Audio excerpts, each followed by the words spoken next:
हरे कृष्णा। तो सभी भक्तों का स्वागत है। स्वागत ही नहीं है, हम आपका धन्यवाद भी करना चाहते हैं, क्योंकि देखिए श्रोताओं के बिना कथा होती नहीं है। मैं बता रहा हूँ, आप लोगों के उत्साह की वजह से बहुत बार बात हम जो सोच के नहीं भी आते वह भी प्रस्तुत हो जाती है। भगवान बहुत प्रसन्न होते हैं। तो अमरेंद्र हरि प्रभु, अमरेंद्र हरि नाम है ना, अमरेंद्र हरि क्या नाम है, अमरेंद्र प्रभु भी कह रहे थे, भाई देखिए श्रोता सबसे महत्वपूर्ण है, श्रोता ही नहीं होगा तो वक्ता कैसे बोलेगा। सुखदेव गोस्वामी जी को भी श्रोता की अपेक्षा थी। श्रोता नहीं मिला था तो सुखदेव गोस्वामी जी कुछ बोल रहे थे? कुछ नहीं बोल रहे थे। श्रोता ही नहीं होगा भागवत का तो क्या बोलेगा। जैसे मान लीजिए कोई साइंटिस्ट है, ज्ञान बहुत है, तो क्या वृक्ष वाले को ज्ञान देगा? चलो मैं तुमको समझा रहा हूँ, थ्योरी ऑफ रिलेटिविटी है जो कुछ भी, तो जो समझने वाला होगा, पात्र होगा सामने, तभी तो आप कुछ कह पाएंगे। परम पूज्य राधा गोविंद महाराज भी कह रहे थे, हमको भक्तों के बीच में कथा कहने में बहुत अच्छा लगता है। अब जिस व्यक्ति को यही नहीं पता है कि यमराज कौन है, यमदूत कौन है, उसे आप क्या समझाएंगे, वैसे देखेगा। तो इसलिए भक्तों का बड़ा धन्यवाद है कि इस प्रकार से आप लोग आते हैं, उत्साह से आते हैं। तो this increases me also to speak word Krishna. हम लोग कहाँ रुके थे, पहले स्मरण कर लेते हैं। हम लोग एक पॉइंट क्या था, पॉइंट पे याद, लिंक याद रहता है ना उसे। हम लोग 9वें श्लोक पे रुके थे और उन्होंने कहा था कि हाँ, मा सौरभे यात्र शुचो वेतु ते वृषलाद्भयम मारोदीरम्ब भद्रम ते खलानाम मयि शास्त्री। हे सुरभि के पुत्र अर्थात बैल, आपको शोक की आवश्यकता नहीं है। आपका जो भय इस शूद्र से उत्पन्न हुआ है ये चला जाए, अर्थात मैं शूद्र को मार दूंगा। और माँ रोदिर अम्बा, हे माता गो माता, आपको रोने की जरूरत नहीं है। भद्रम ते, आपका कल्याण हो। खलानाम मई शास्त्री, जब तक खलों का दमन करने वाला मैं हूँ यहाँ पे, आपको कोई, आपका अकल्याण नहीं हो सकता, आपका भद्र नहीं हो सकता है। तो यहाँ पे बैल और गाय कहेंगे कि भाई अगर इस शूद्र को आप मारेंगे और आप हमारी वजह से मारेंगे तो हमें इसकी हत्या का पाप लगेगा। तो इन दो श्लोकों में कह रहे हैं कि नहीं, मैं आपकी वजह से नहीं मार रहा हूं, मैं अपने को बचाने के लिए शूद्र को मारूंगा। बड़ा सूक्ष्म बात है। मैं आपको बचाने के लिए नहीं, अपने को बचाने के लिए। क्यों? क्योंकि जो राजा अपने प्रजा का संरक्षण नहीं कर सकता है उसकी दुर्गति होती है। समझ रहे हैं कुछ? कितना सुंदर लिंक दिया गया है। मान लो बैल और गाय ये कहें कि देखिए आप हमारी वजह से इनको मारेंगे तो इनकी हत्या का पाप हम पर लगेगा। ये कहा नहीं रहे हैं, लेकिन मानो ऐसे कहें तो राजा कह रहे हैं कि नहीं नहीं, मैं आपको बचाने के लिए तो ठीक है, अलग बात है, मैं आपको नहीं बचाऊंगा, उसको नहीं मारूंगा तो मेरी दुर्गति होगी। ये बहुत गंभीर बात है। तो उसको हम जरा देखते हैं। कौन बोलेगा? आप बोलिए मेरे पीछे। श्रीमद् भागवतम 17वां प्रथम स्कंद 17वां अध्याय 10वां और 11वां श्लोक। कौन बोल रहा है माइक? हाँ, यस्य राष्ट्रे प्रजाः सर्वाः, यस्य राष्ट्रे प्रजाः सर्वाः त्रस्यन्ते साध्व्यः साधुभिः, त्रस्यन्ते साध्व्यः साधुभिः, तस्य मत्तस्य नश्यन्ति, तस्य मत्तस्य नश्यन्ति, कीर्तिरायुर्भगो गतिः, कीर्तिरायुर्भगो गतिः। मे बी इस स्लाइड को ऑफ कर सकते हैं क्या? टेबल लैंप को, टेबल लैंप। यस्य राष्ट्रे प्रजा सर्वाः, यस्य राष्ट्रे प्रजाः सर्वाः, त्रस्यन्ते साध्व्यः साधुभिः, त्रस्यन्ते साध्व्यः साधुभिः, तस्य मत्तस्य नश्यन्ति, तस्य मत्तस्य नश्यन्ति, कीर्तिरायुर्भगो गतिः, कीर्तिरायुर्भगो गतिः। एष राज्ञां परो धर्मो, एष राज्ञां परो धर्मो, हीयार्तानामार्ति निग्रहः, हीयार्तानामार्ति निग्रहः, अत एनं वधिष्यामि, अत एनं वदिष्यामि, भूतद्रुहम् असत्तमम्, भूतद्रुहम् असत्तमम्। यस्य राष्ट्रे प्रजा सर्वा यस्य राष्ट्रे प्रजाः सर्वा त्रस्यन्ते साध्वसाधुभिः त्रस्यन्ते साध्वसाधुभिः तस्य मत्यस्य नश्यन्ति तस्य मत्तस्य नश्यन्ति कीर्तिरायुर्भगो गतिः कीर्तिरायुर्भगो गतिः एष राज्ञां परो धर्मो एषा राज्ञां परो धर्मो हि आर्तानाम् आर्तिनिग्रहः हि आर्तानाम् आर्तिनिग्रहः अत एनं वदिष्यामि अथ एनं वदिष्यामि भूतद्रुहम् असत्तमम् भूतद्रुहम् असत्तमम्। पढ़ते हैं आगे। हे साध्वी अर्थात गो माता। साध्वी कहने का साधु मतलब होता है अच्छी, अच्छा, तो साध्वी मतलब अच्छी माता, अच्छी स्त्री। यदि राजा के राज्य में भी सभी प्रकार के जीव त्रस्त रहें, मैं भी, तो काहे के लिए राजा कर रहे हो, काहे के लिए राज्य कर रहे हो, इसलिए बोल रहे हैं भी। राजा के राज्य में भी, राजा के होते हुए भी, प्रभुपाद का अनुवाद देखिए कितना सुंदर है। राजा हो ना, तुम्हारे राजा होते हुए भी ऐसा हो रहा है, इस अर्थ में लीजिएगा। यदि राजा के राज्य में भी सभी प्रकार के जीव त्रस्त रहें तो राजा की ख्याति, उसकी आयु तथा उसका उत्तम पुनर्जन्म यानी परलोक नष्ट हो जाते हैं। अगला जन्म यानी इस जीवन की क्या कठिनाई हुई, इस जीवन की क्या कठिनाई हुई, कीर्ति, अपयश तो इस जन्म में प्राप्त होगा ना, और उसके बाद आयु यहाँ पे, और उसके बाद अगला जन्म भी नष्ट होगा। बहुत बड़ा नुकसान है कि नहीं, इस जगत में भी नुकसान और अगले जगत में नुकसान। अरे चलो कम से कम अगर इस जगत में फ़ायदा हो और अगले जन्म का, तो लोग कहते थे ना किसने देखा है, चलो जो भी कुछ है, अगले जन्म को तो व्यक्ति नहीं भी देखा है मान लो, या जो भी आगे देखेंगे, लेकिन यहाँ क्या कह रहे हैं, इस जगत में भी मेरा नुकसान होगा और अगले जगत में भी नुकसान होगा, तो मैं क्यों नहीं इसको मारूँ। परलोक मतलब दोबारा जन्म लेंगे अगर, तो भाई राजा मरेगा तो दोबारा जन्म लेगा ना, परलोक का मतलब है दोबारा जन्म लेगा, दोबारा जन्म कहीं ले, स्वर्ग मिले कहीं पे भी ले। कौन, किसके लिए, जिस राज्य के राजा में लोग त्रसित होते हैं। यह राजा का प्रधान कर्तव्य है कि जो पीड़ित हों सर्वप्रथम उनके कष्टों का शमन किया जाए, दुखों का शमन किया जाए। अतएव मैं इस अत्यंत दुष्ट व्यक्ति को अवश्य मारूंगा क्योंकि यह अन्य जीवों के प्रति हिंसक है। तो समझ रहे हैं, ऐसा नहीं है कि केवल आपके प्रति हिंसा कर रहा है तो मार रहा हूँ और आपकी वजह से मार रहा हूँ। ये राजा का कर्तव्य है कि किसी भी निर्बल व्यक्ति को कोई बलवान परेशान करता है तो उसे जान से मार देना चाहिए। प्रभुपाद इसको तात्पर्य में लिखेंगे। अगर ऐसा समझिए आप, पुलिस वाला आपका चालान काटता है कभी, तो ऐसा नहीं कि आपकी उससे दुश्मनी है, जो भी कोई गलती करता है तो चालान काटता है, होता है कि नहीं। कोई विशेष आपसे तो दुश्मनी तो होती नहीं है उसको, उस जो भी इसमें गलती कर रहा है, एटलीस्ट थ्योरी में बोलें तो जो भी गलती कर रहा है उसको वो पुलिस काट रही है। और अगर ना ऐसा गड़बड़ होते हुए पुलिस ना रहे तो आप क्या कहेंगे, पुलिस के रहते हुए भी ये हो रहा है। अब समझ में आ रहा है काहे की पुलिस है, समझ में आया। उसी तरह कह रहे हैं कि राजा के होते हुए भी पीड़ितों पे आश्रित, पीड़ितों पे दुख पहुंच रहा है, तो फिर क्या है कि किस बात के राजा है। जब ये बोल दिया कि किस बात के राजा, तो यही तो अपकीर्ति हो गई।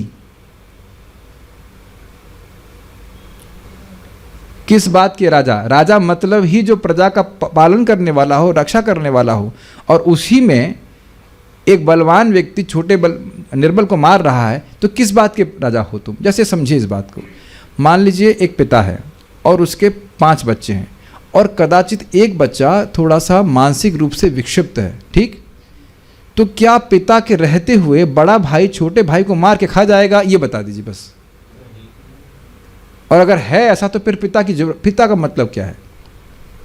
छोटा बड़ा भाई कहे भाई ये तो किसी काम का है नहीं, बोल नहीं पाता, चल नहीं पाता, ऐसा करते हैं हम इसको मार के खा जाएंगे। प्रभुपाद जी उदाहरण को देते हैं, तो पिता क्या कहेगा, तुम खिला रहे हो कि मैं खिला रहा हूँ, व्हाट इज द आंसर। पिताजी खिला रहे हैं, तुम तो नहीं खिला रहे हो ना, तुम्हारे पास कहाँ से अधिकार हो गया उनको काट के खाने का। क्लियर समझ में आ गया। तो उसी प्रकार से बैल और पशु या जितने भी हैं वो हम लोग से कम शक्तिशाली हैं और हम लोग बड़े भाई की तरह हैं। प्रभुपाद जी समझाते हैं, तो हमको कौन अधिकार दिया कि उन्हें काट के खा जाएं। और पिता तो भगवान कृष्ण है ही, बात समझ में आ गई। तो भगवान का प्रतिनिधि है राजा, जो इस प्रकार से सभी का निष्पक्ष रूप से पालन करे। तो फिर किस बात के राजा, समझ में आ गया। तो वो कह रहे हैं कि राजा के होते हुए भी अगर किसी राज्य में लोग त्रसित हों तो फिर क्या फायदा। अन्वय देखिए, साध्वी अर्थात हे साध्वी, मतलब गोमाता। यस, यस तो मतलब समझ जिसका था नहीं, जिस राजा के, यहाँ पे यस मतलब राजा के अर्थ में है, जिस राजा के राष्ट्रीय राज्य में असाधु भी दुष्टों द्वारा सर्वाह प्रजा त्रस्यन्ते, सारे जीव भयभीत रहते हैं। प्रजा का मतलब जो उनके अनुगत्य में है, ये बात। तस्य मत्तस्य, उस मोहग्रस्त राजा की, ये बड़ा सुंदर है, उसको अपने मत मतलब समझते हैं। अरे पागल हो क्या। अब आप मान लीजिए किसी व्यक्ति को ऐसा बोले हैं आज तक, पहले बताइए ऐसा आज तक कभी बोले हैं क्या? हाथ खड़ा कीजिए, आपने कभी किसी को ऐसा बोला हो तो। नेटवर्क पर झूठ बोलते हैं आप, कितनी बार आप बिजनेस में डांट झगड़ा करते होते, अरे पागल हो गए हैं क्या आप, मेरे सामने बोले हैं, आप बोलते हो पागल नहीं। तो अब आप ये बताइए, माइक दीजिए इनको, आप जब गुस्से में कभी झगड़ा करते हैं, आप ये मत कहना नहीं करते, करते हैं, ठीक है। तो अब आप ये बताइए कि जब आपने किसी व्यक्ति को बोल दिया है पागल, माइक क्यों नहीं दे रहे उनको? हाँ हाँ, तो क्या वो पागल खाने से आया है? नहीं, ऐसे नहीं होते। तो क्यों बोलते हैं आप पागल? कभी कभार गलत बोल देता है। बस कहने का अर्थ है कि तुमको पता नहीं कि क्या बोल रहे हो, यही अर्थ है ना। उसी अर्थ में मत्त से बोला गया है यहाँ पे। मत्त से, मत्त पर मत मतलब पागल, लेकिन पागल का मतलब ही नहीं कि उसके बाल ऐसे फैले हुए ऐसे करके, नहीं। कहने का अर्थ है कि तुम राजा हो, तुमको पता है कि तुम्हें क्या करना चाहिए, इस अर्थ में। तो ऐसा मत्त से मतलब उसको पता ही नहीं भाई राजा काय के लिए बने, तो राजा ही काय के लिए बने हो, राजा हमको पता ही नहीं है। ऐसे व्यक्ति के, ऐसे तथाकथित राजा के कीर्ति, समझ में आ रहा है? जैसे युधिष्ठिर महाराज के बारे में उनको बोला गया था कि उनकी कीर्ति धवल थी, सफ़ेद थी, और पूरे विश्व में व्याप्ति, ऐसा कोई व्यक्ति नहीं था जो एक पॉइंट बता देता कि यहाँ युधिष्ठिर महाराज गलत हैं। What amazing character. नहीं, पूरा जीवन में कहीं एक व्यक्ति नहीं बता सकता कि ये कार्य गलत किए हैं। उसकी आयु और भगा मतलब संपत्ति, तो तीन चीज़ें तो इसी जगत में नष्ट होंगी। क्या? कीर्ति, आयु, संपत्ति, और गति। गति एवं गति का अर्थ हुआ दूसरा जन्म, मतलब परलोक। नश्यंती, सब नष्ट हो जाते हैं। आप इस सुनकर छोड़ मत दीजिए। मान लीजिए कि आपकी कुंडली में, हमारी कुंडली में लिखा है कि हम 85 साल तक जिएंगे, और कदाचित मालूम चल जाए कि 60 में ही मरना है, तो दुख नहीं लगेगा आपको? कोई हाँ भी नहीं, कोई ना भी, सब मैं समझ गया। मतलब शांत रहने का मतलब अनुमोदन कर रहे हैं कि आप सही बोला, ठीक है। अरे जी रहा है ना, मान लो कुंडली में लिखा हुआ है कि 85 साल तक जिएंगे, ठीक है, और कोई रोग हो जाए कुछ भी कारण से, तो 60 साल में मरने को हो जाए। कभी कभी लोग कुंडली के हिसाब से प्लानिंग करते हैं कि अभी तो बहुत टाइम है वजन करने का, बाद में करेंगे, लंबा जी रहे हैं करके, और बीच में कदाचित ऐसे आ जाए कि पहले ही मरने का मौका मिल जाए, मौका आ जाए, तो खराब लगेगा ना। अरे अभी तो हम प्लानिंग ही पूरी नहीं कर पाए। एक मिनट होल्ड कीजिए। कोई व्यक्ति राजा है, उसके पास भोग के कितने संसाधन होंगे, अब उसमें आयु कम हो जाए कितना दुख होगा। सीन चेंज कीजिए, आ जाइए 10th कैंटो पे आ जाइए, और वहाँ पे देवकी के बाल पकड़ा हुआ है कौन? कंस।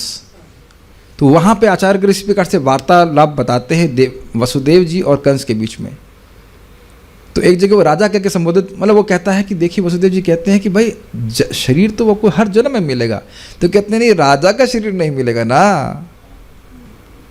राजा का शरीर में देखिए मुझे कितना भोग प्राप्त है, इसका लड़का होगा मुझे मार देगा। उस पर फिर वसुदेव जी कहते हैं कि आप चिंता मत करिए, जिस शरीर में जो जीव होता है उसको तो वो बहुत अच्छा लगता है, लेकिन एक बात तो है ना कि राजा के शरीर में बहुत सुख सुविधा प्राप्त है, और उसकी आयु कम कर दी जाए तो खराब होगा कि नहीं? बहुत दुख लगेगा भाई। हम राजा हैं नहीं, इसलिए हमको दिक्कत है, हम समझ नहीं पा रहे हैं। आप प्रत्यक्ष रूप से देखिए ना कि राज भोगने के कितने लोग लोलुप होते हैं, जब तक एकदम हिलने नहीं लग जाते हैं, भारत में आप देखेंगे, तब तक वो छोड़ना नहीं चाहते हैं राज। This is very very subtle. खाएगा वही 2 ही रोटी, लेकिन लोगों को कंट्रोल करने की भावना बहुत स्ट्रांग रहती है। प्रभु जी, जैसे काफ़ी हम क्रिटिसाइज नहीं कर रहे हैं, जैसे भक्ति मार्ग में आने के बाद भी काफ़ी लोग अपने जो प्रतिष्ठा को क्यों नहीं त्याग पाते हैं? देखिए, वो तो बहुत सीधी सीधी बात है, भक्ति में आने की बात नहीं है। भक्ति में आने के बाद कहाँ जल दिए हैं। आप जानते हैं कि अगर पूजा लाभ प्रतिष्ठा की बीच में हमने जल दिए हैं, तो वही बढ़ के वो तो बढ़ जाएगा। आप यहाँ देखते नहीं, इधर गौशाला के ग्राउंड्स में कितने सारे वो जंगली पेड़ पौधे उगे हुए हैं, तो वो भी पानी और खाद से ही तो उगे हैं। और उनको पानी और खाद हम लोग ध्यान नहीं दिए उसको ख़त्म करने के, तो उग ही जा रहे हैं। माली हो या सही बीज से ही आरोपण करे आरोपण, तो वो तो भक्ति की शुरुआत से परम पूज्य राधा गोविंद महाराज पे क्लास देते करे शुरुआत से ही व्यक्ति को सतर्क रहना चाहिए कि हम अब पूजा लाभ प्रतिष्ठा के लिए भजन नहीं कर रहे हैं नहीं तो ये बढ़ने लग जाएंगे और चौक हो जाएगा। लेकिन हम खाली बात कर रहे थे यहाँ पे राजा की आयु के संबंध में। संपत्ति, अब हमारे पास कितनी संपत्ति है तो नहीं पता, लेकिन थोड़ा थोड़ा पैसा हो, मान लो 50 लाख 10 लाख 20 लाख, उसमें कितने व्यक्ति आसक्त रहता है कि नहीं? स्वाभाविक है, होता ही है कि चला जाएगा तो क्या होगा। ये चला जाता है तो कितना दुखी होता है, अरे भाई बहुत दुखी होता है। अब राजा की संपत्ति चली जाए तो अब मैं खाली ये समझाने का प्रयास कर रहा हूँ, थोड़ा मनन कीजिए कि बहुत बड़ा नुकसान राजा का हो जाएगा कि कर्तव्य ना करने से उसको ये सब नुकसान भोगने पड़ेंगे। चलो ये सो हुआ। कीर्ति, अरे अरे अरे अरे, देखिए इस जगत में लोग व्यक्ति को जानते हैं जिनका कुछ पुलिस का केस हो गया है, वो गलती नहीं की है, लेकिन इस डर से कि हमको पुलिस जेल में जाना पड़ेगा, वो डर के मारे वो घर नहीं आ रहे हैं। तो अब कीर्ति से डरता नहीं है, बताइए लोग। हाँ, बता रहे हैं पार्थ कि मतलब पुलिस को देखकर या पुलिस के हमको पकड़ के लेके जाएगी तो लोग सुसाइड तक कर लेते हैं। अब कीर्ति बहुत खराब लगती है। भगवान तो उसमें गीता में क्या बोल रहे हैं, अकीर्तिम चापि भूतानि, ऐसे कर कि तुम्हारी अकीर्ति होगी, मरणादति रुचि, तुम्हारे मरने से भी ज़्यादा तुम्हारे लिए ये दुखदाई है कि तुम्हारी अकीर्ति हो। तो एक राजा की अपकीर्ति हो इस प्रकार से। और ध्यान दीजिए कि राजा की अपकीर्ति मरने के बाद भी होती है। आज भी लोग औरंगजेब को बहुत अच्छा नहीं मानते, प्रातः पूजनीय स्मरणीय वंदनीय नहीं कहा जाता उनको आज भी। यहाँ तक कि हिस्ट्री की किताब में भी, हिस्ट्री की किताब में भी नहीं बोल रहा है कोई कि बहुत अच्छा व्यक्ति था। कभी सोचे इसके बारे में कि हमको पता चल जाए कि आगे के लोग भी हमें गाली देंगे सोचने वाली बात है ना। और क्या किया उसने, यही किया ना, उसके राज्य में प्रजा त्रासित थी, ब्राह्मणों को बहुत मारा, किया था कि नहीं? तो सर्वसिद्ध, हम कोई स्पेशल बात तो नहीं बोल रहे हैं, तो सब जानते ही हैं, पढ़े हैं हिस्ट्री, तो इतनी तो हिस्ट्री आप लोग याद ही रखे होंगे, है कि नहीं? और आप एक ध्यान दीजिए, शेर शाह सूरी को आज भी ग्लोरीफाई किया जाता है। आपको पता है NH2 बनाने के लिए, पॉन्ड्स खोदवाने के लिए पढ़े, हिस्ट्री भी नहीं पढ़े हैं, नालायक क्या कोई लगता है। हिस्ट्री भी भूल गए आप लोग, ऐसे चेहरे दिखा रहे हो, हिस्ट्री भी सब भूल गए। सुना होगा आपने, यद्यपि वे मुसलमान थे, लेकिन एक थे कि वह, जहाँ तक मैं सुना हूँ, हो सकता है मैं गलत हूँ, कि वह हिंदुओं को परेशान नहीं करते थे। हमने सुना है, जो हो सकता है गलत हो, लेकिन उन्होंने बहुत सारे कुंड बनवाए थे, पॉन्ड्स बनवाए थे, और ये पेड़ लगाए थे। सब इसके लिए लोग आज भी जानते हैं, जबकि कितने साल बीत गए। ग्लोरिफिकेशन है कि नहीं? और बाकी आप और पीछे चले जाइए, चंद्रगुप्त मौर्य, आज भी उनको बोला जाता है गोल्डन एज। ये तो सब आप हिस्ट्री बुक में पढ़े हैं कि नहीं? अब एकदम रिलेट कर पा रहे हैं। अच्छा राजा, प्रजा सुखी समृद्ध, तो उसका यश आगे भी बढ़ता है, और वह तो कह सकते हैं स्वर्ग आदि तो प्राप्त करते ही हैं।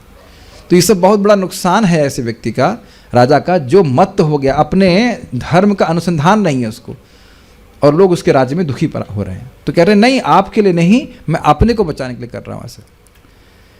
फिर कहते हैं कि धर्म क्या है? कह रहे हैं आर्ता नाम, आर्त का मतलब होता है दुखी, तो आर्ता नाम बहुवचन में, आर्ता नाम मतलब दुखियों के आरती निग्रह, निग्रह का मतलब होता है दमन करना। तो कह रहे हैं दुखियों के दुख का दमन करना, एष ही, यह निश्चित ही, कोई डाउट नहीं है, निश्चित ही ये बात है, राज्ञाम परो धर्मः, ये राजा का परम या उत्कृष्ट धर्म है कि जो दुखी हैं उनके दुख को दूर करे, क्योंकि सामर्थ्य है उसके पास। देखिए, मैं बात चल रही तो देखिए, मान लीजिए कोई लोग गायों पर अत्याचार कर रहे हैं। अब मेरे पास तो कोई गन है नहीं कि मैं, और ना मेरे पास अधिकार है कि हम उस प्रकार से कुछ एक्शन ले सकें। Is it not? तो मुझे तो ब्लेम नहीं किया सकता, हम ज्ञान बता दे सकते हैं, लेकिन हमारे पास सामर्थ्य इतना तो नहीं कि हम उन पर उनको कार्रवाई कर सके। और पुलिस के रहते हुए भी कर रहा है, तो पुलिस तो अपना धर्म नहीं कर रही है ना, उनको अधिकार दिया गया है दंड देने का, है कि नहीं? ये बात बोल रहे हैं। तो राजा के पास अधिकार है, यहाँ तक कि मृत्यु दंड देने का भी अधिकार है, और राजा को कोई पाप नहीं लगता, अपितु जिसको मृत्यु दंड प्राप्त होता है वह स्वर्ग प्राप्त करता है। कोई पता है? This is interesting. राजा के द्वारा जिसको मृत्यु दंड प्राप्त होता है वो स्वर्ग प्राप्ति करता है, वो नरक नहीं जाता है। अगर गलत कार्य किया है तो राजा को दंड देना ही चाहिए। जैसे आज महाराज एकदम एग्जाम्पल दे रहे थे कि उग्रवादी आजकल खूब कत्ल कर देते हैं, फिर उनके ऊपर केस चलते रहते हैं 20 साल तक। अरे गोली मार देनी चाहिए तुरंत। प्रभुपाद इस बात को आगे बोलेंगे, अभी तात्पर्य में बोलेंगे। ये नहीं उसको बैठ के पोसते रहो, पालते रहो, 20 साल तक उसको देखते रहो किया कि नहीं, क्या किया नहीं। प्रमाणित है कि कर दिया है तो गोली मार देना चाहिए सीधी। क्या कह रहे हैं? हमको पता नहीं, लेकिन करना यही चाहिए। हाँ, ये नहीं है कि ज़बरदस्ती किसी पे आरोप लगा दिया तो उसको जेल में भर दो, वो तो गलत है। वो गलत है कि नहीं? जो व्यक्ति निरपराध है उसको अगर जेल हो जाए तो ये तो उल्टी बात हो जाएगी। राजा खुद ही दुख दे रहा है, तब तो राजा की और दुर्गति होगी। ये बात नहीं देख रहे हैं लोग। और सोचिए यहाँ पे आजकल राजा मतलब जो भी पदाधिकारी हैं वो घूस लेकर के जो दुख दे रहा है लोगों को, उसका कुछ भी नहीं कहते। अभी तो आप ये भी जानते हैं जिसको दुख दिया गया है उसी को पीट करके चुप, बोलने की जरूरत नहीं है। गलत नहीं कह रहा हूँ ना, ये तो बहुत सुना बहुत अच्छे से दृष्ट विषय है। चलिए जो भी है, लेकिन यहाँ बोल रहे हैं कि राजा का अत्यंत उत्कृष्ट परम धर्म, सबसे महत्वपूर्ण कर्तव्य ये है कि जो लोग दूसरों को दुख दे रहे हैं और कष्ट दे रहे हैं उनको दलन करना। अतः मतलब अतएव एनम, इस आदमी का मतलब ये जो क्षुद्र है, कली है, भूत द्रुहम, भूत का मतलब जीवों को, तो जो प्राणियों को पीड़ित करने वाला है अर्थात द्रोह करने वाला है। ये समझते हैं द्रोह करना, हिंसा कर रहा है। असत्तमम, महादुष्ट है। ये सुपरलेटिव है, असत्तम तो सर्वश्रेष्ठ दुष्ट है, हाईएस्ट, बहुत दुष्ट है। क्यों? गाय और बैल को परेशान कर रहा है, उसका वधिष्यामि, मैं वध करूंगा। श्लोक समझ में आ रहा है? ओके, संस्कृत एक बार देख लीजिएगा। यस्य राष्ट्रे प्रजा सर्वा, जिसके राष्ट्र में सभी प्रजा त्रसित होती है। साध्वी अर्थात हे गोमाता, किनके द्वारा त्रसित होती है? असाधु भी, जो खराब लोग हैं उनके द्वारा त्रसित होती है। तस्य मत्तस्य, उस पागल राजा के नश्यंती, नष्ट हो जाते हैं। क्या नष्ट हो जाते हैं? कीर्ति, आयु, ऐश्वर्य और अगला गति मतलब परलोक। क्या गति प्राप्त हुआ? पता ना, स्वर्ग गति प्राप्त हुआ इत्यादि इत्यादि। एषः राज्ञाम परो धर्म, यह राजा का सर्वश्रेष्ठ पर धर्म, उत्कृष्ट धर्म है। ही मतलब निश्चित ही, कि आर्ता नाम आरती निग्रह, जो दुखी लोग हैं उनके दुख का दमन किया जाए। दमन मतलब फोर्स से दमन किया जाए। ऐसा नहीं कि अरे आप इन्हें क्यों मार रहे हैं, छोड़ दीजिए, ऐसा नहीं। क्या इस प्रकार से परीक्षित महाराज बात कर रहे हैं? नहीं। अत एनम, इसलिए इस शूद्र को वधिष्यामि, मैं मारूंगा। शूद्र, देखिए ध्यान दीजिएगा, शूद्र मतलब जाति को नहीं बोला जा रहा है, वो व्यक्ति गलत कार्य कर रहा था। ऐसा नहीं कि सारे शूद्र अब गाय को मार ही रहे हैं। समझना होगा कि वैश्य लोग गाय का पालन करते थे, तो सारा कार्य शायद वैश्य नहीं करते थे, उनके अंतर्गत शूद्र थे, वो सेवा करते थे। Does it make sense? लेकिन ये नहीं कि अब सारे शूद्र गाय की ही हिंसा ही कर रहे हैं। यह व्यक्ति इस प्रकार से कार्य कर रहा था। क्यों कर देंगे? भूत द्रुहम, क्योंकि यह जीवों को दुख देने वाला है। और असत्तमम अर्थात अत्यंत दुष्ट है। एक और बात है कि कभी कभी जीवों को कष्ट दिया जाता है, जैसे डॉक्टर भी कष्ट देता है, समझ गया, लेकिन आप उसको द्रोही नहीं कहेंगे।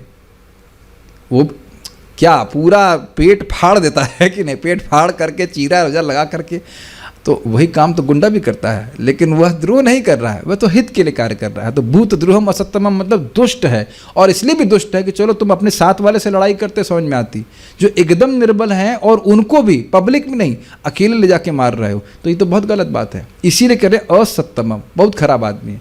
नहीं, सर्वश्रेष्ठ खराब आदमी, सबसे खराब आदमी, सर्वश्रेष्ठ नहीं बोलना चाहिए, सबसे अत्यंत खराब आदमी है, इसलिए मार देंगे इसको।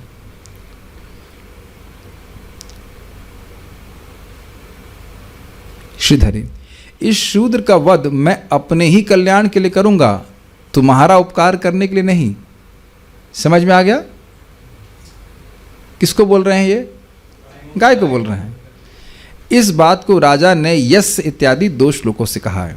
हे साध्वी अर्थात हे देवी, जिस राजा के राज्य में सारी प्रजाएं दुष्टों के उत्पात के कारण भयभीत रहती हैं, उस राजा के यश, आयु और भग यानी भाग्य, ऐश्वर्य तथा परलोक ये सब के सब विनष्ट हो जाते हैं। समझ में आ गया लिंक आप लोगों को?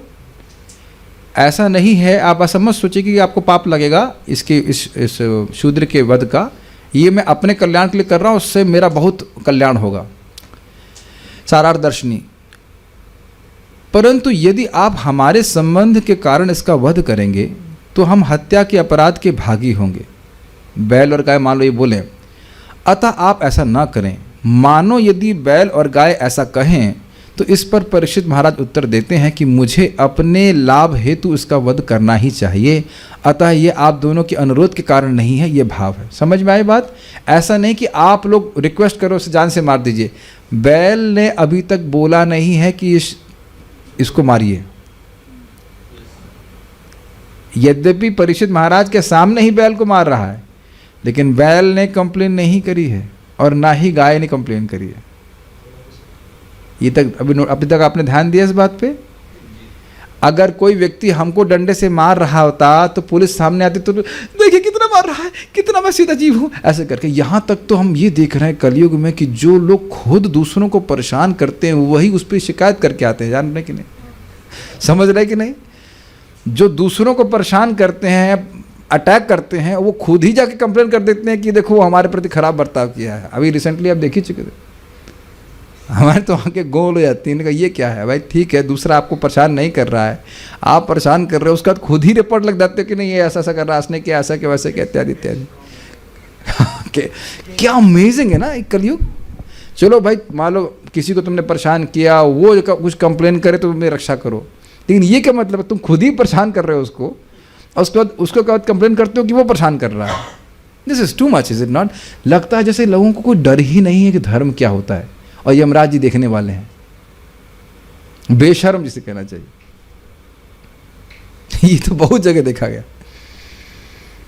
असहाय लोग भी करते हैं सर कभी कभी। एनीवेज, मत्तस्य का अर्थ यहां पे क्या ले रहे हैं?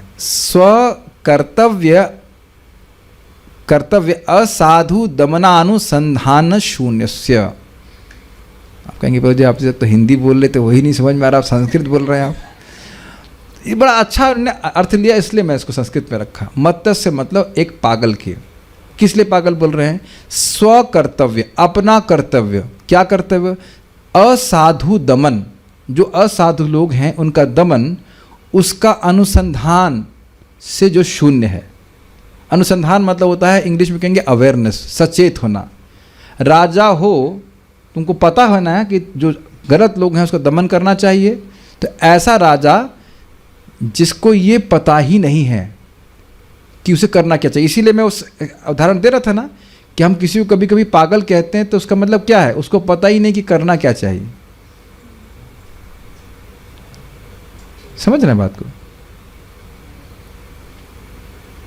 जैसे ये छोटी सी ये डांट प्राय नए भक्तों को पड़ती ही है। वो प्रसाद सर्विंग करते हैं और चम्मच को टच करा देते हैं झूठी प्लेट में, तो इंचार्ज क्या बोलता है? ए पागल हो। अब पागल का मतलब थोड़ी ना कि वो आगरा के पागल खाने से लाया गया है। मैं समझता हूँ जितने भी न्यू भक्त मंदिर में हैं सबको डांट पड़ चुकी होगी एक ना एक बार। इंचार्ज जरूर बोलता है पागल हो क्या, तुमको पता नहीं सर्विंग कैसे करना चाहिए। तो केवल इस अर्थ में कि तुम्हारा क्या कर्तव्य है, कैसे करना चाहिए, इसका अनुसंधान नहीं, इसलिए पागल बोल रहे हैं। ऐसा नहीं कि वो पागल ही है, उसे बोलना नहीं आता, उसे कुछ कार्य करना नहीं आता।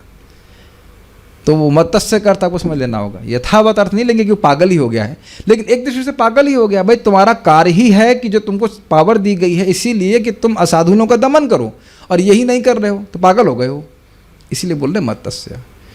दूसरा एक और अर्थ है, मान लीजिए कोई व्यक्ति बैंक से पैसा निकाल करके पानी में फेंकने लग जाए, तो क्या कहेंगे इसको आप? पागल कहेंगे। आप समझ गए उदाहरण मैंने क्यों दिया? राजा है, अपना कर्तव्य नहीं कर रहा है, तो क्या होगा? सारा धन उसका चला जाएगा। कोई व्यक्ति ऐसे, फॉर एग्जांपल मैं ड्रामा ही कर रहा हूँ, इसमें लिखा हुआ है ये जहर, इसको पीते ही जैसे ही कोई व्यक्ति एक सेकंड दिखाता हूँ ड्रामा करके आप, मैं कहूँ कि भाई ये एक जल का पात्र है और उसमें लिखा हुआ है जैसे एक एक घूंट पिएंगे आपके आधा लेट्स से 1 दिन का उम्र कम हो जाएगी, 1 2 हो नहीं रहा है तो पानी पी रहा हूँ, तो आप कहेंगे दिमाग खराब है, लिख रहे हैं इसमें लिखा हुआ है ना। तो ये आयु के बाद में हो गई। तो राजा अगर ऐसा नहीं करेगा तो उसकी आयु कम हो जाएगी नहीं, वो खुद जहर पी रहा है कि नहीं, जबकि सामर्थ्य है, सामर्थ्य ना हो एक अलग बात है, सामर्थ्य है।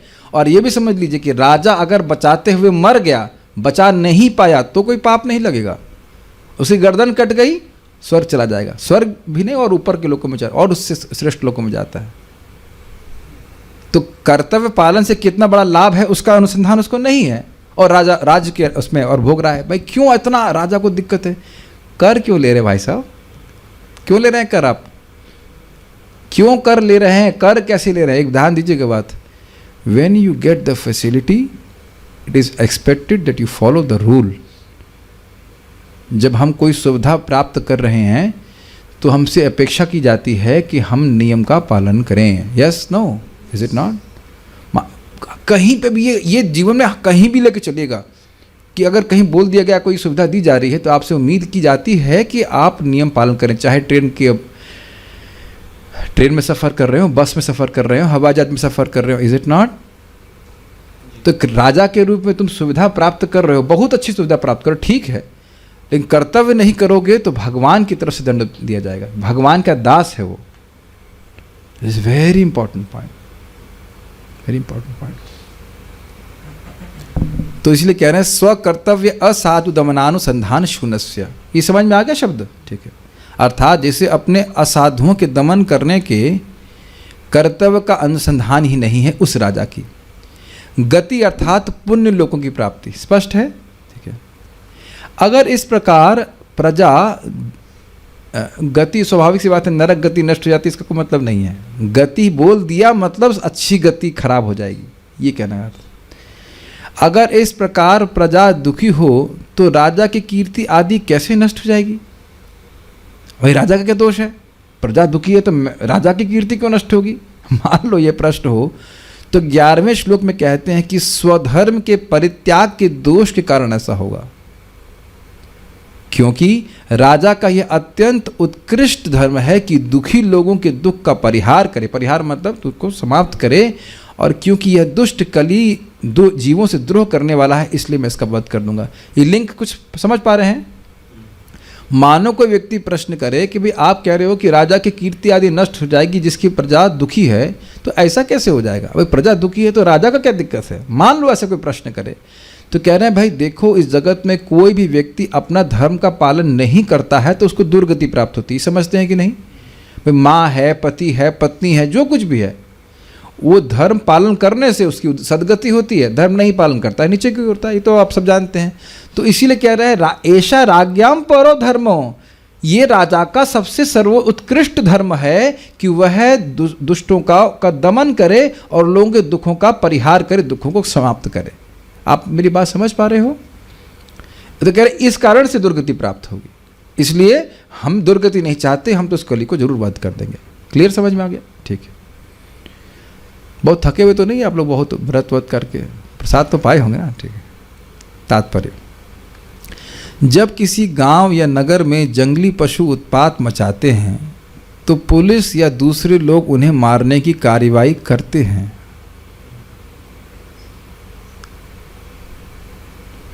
इसी तरह सरकार का कर्तव्य है कि वह समस्त असामाजिक तत्वों को यथा चोरों, डकैतों तथा हत्यारों को तुरंत मार डाले।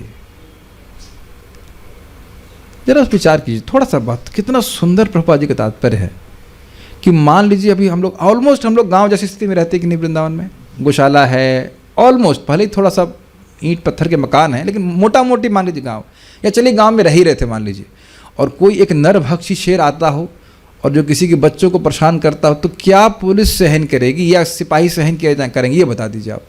क्या गांव वाले भी सहन करेंगे? नहीं करेंगे ना। बस समझ में आ गया।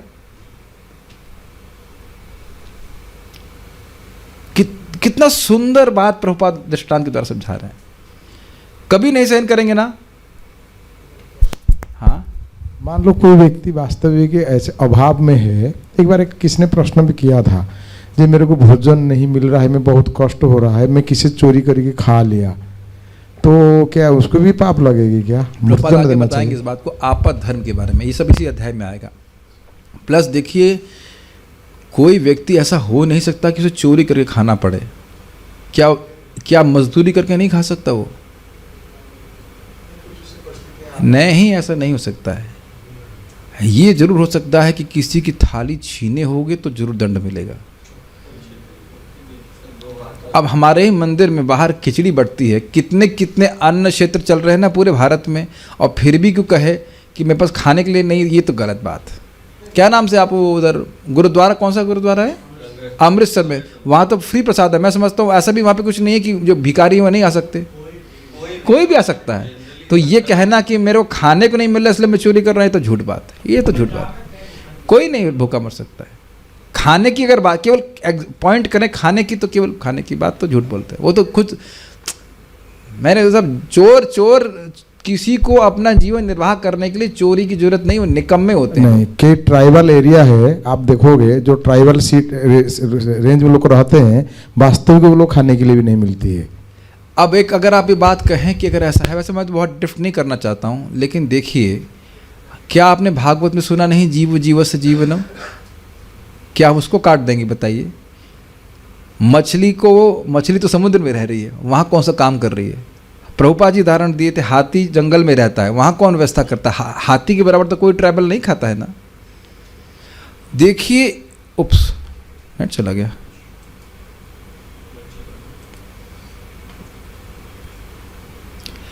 देखिए,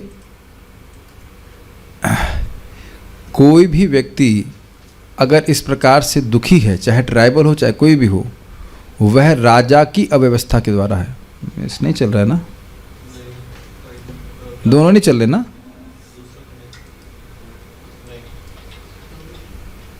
ओके,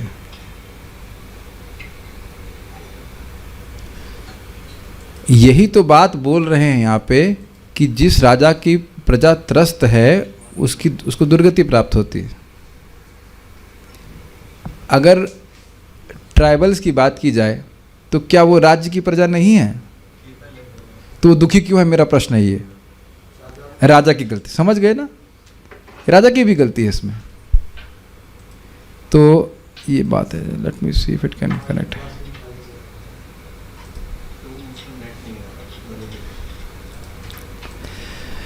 तो हम खाली ये कह रहे हैं कि अगर आपका प्रश्न लिया जाए कि वो लोग भूखे क्यों परेशान हैं, तो ये कारण है, अव्यवस्था है। अगर अव्यवस्था नहीं हो तो कोई दिक्कत नहीं हो।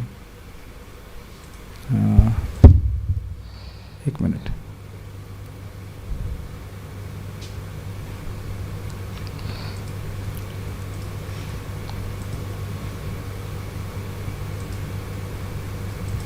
हरी आवाज़ आ रही सबको? ठीक है, हो सकता है नेट थोड़ा सा ऊपर नीचे होएगा तो दिक्कत आएगी।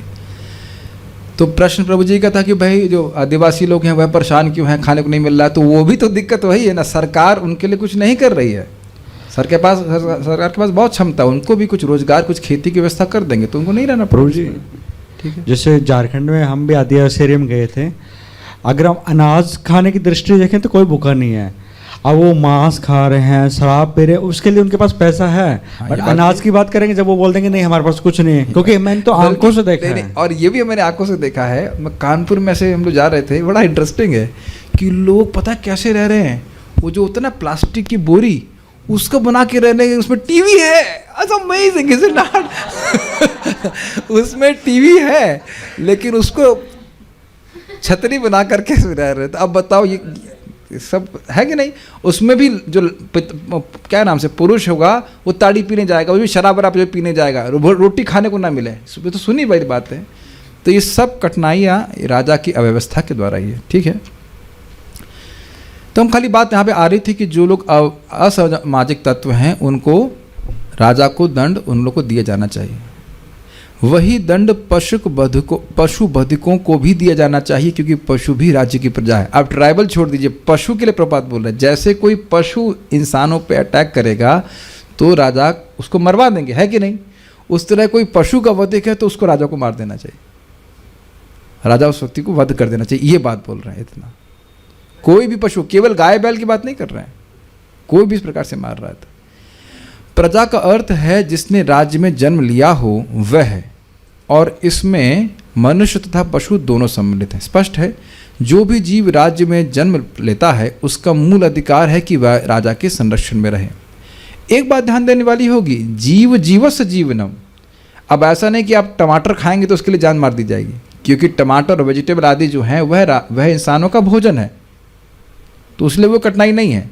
शेर अगर बकरी को खाएगा तो राजा उसको नहीं मारेगा, ये धर्म है। Does that make sense? कभी सुने ऐसा? ऐसा नहीं करते उसमें भी। लेकिन अगर हिंसक पशु बहुत बढ़ जाते हैं जंगल में तो उनका संहार करते थे क्षत्रिय लोग, ताकि जंगल की व्यवस्था ना बहुत डिस्टर्ब हो, है कि नहीं? खांडव वन, वहाँ भी बहुत हिंसक पशु बढ़ गए थे तो अर्जुन ने उनका नाश किया था। ये सब जानते हैं बात आप लोग। जंगल के पशु भी राजा की प्रजा हैं, अतएव उन्हें भी जीने का अधिकार है। आप बोले प्रभु, जब जंगल के पशु को जीने का अधिकार की बात हो रही है तो ट्राइबल की बात मेन कारण है राज्य के गलती है। तो भला गाय तथा बैल जैसे घरेलू पशुओं के विषय में क्या कहा जा सकता है? यदि कोई जीव किसी अन्य जीव को डराता है तो वह अत्यंत दुष्ट है, और राजा को चाहिए कि वह तुरंत ऐसे उत्पाती का वध कर दे। वैसे ये देखिए, ये तो शिक्षा समझ में आ ही रही है, हमारे लिए भी शिक्षा है। हम लोगों को भक्त अगर हम बनना चाहते हैं तो कभी ऐसा शब्द नहीं कहना चाहिए, सोचना भी नहीं चाहिए, और कभी ऐसा बोलना नहीं चाहिए तो बाहर आओ तुमको दिखाएं देखेंगे। अगर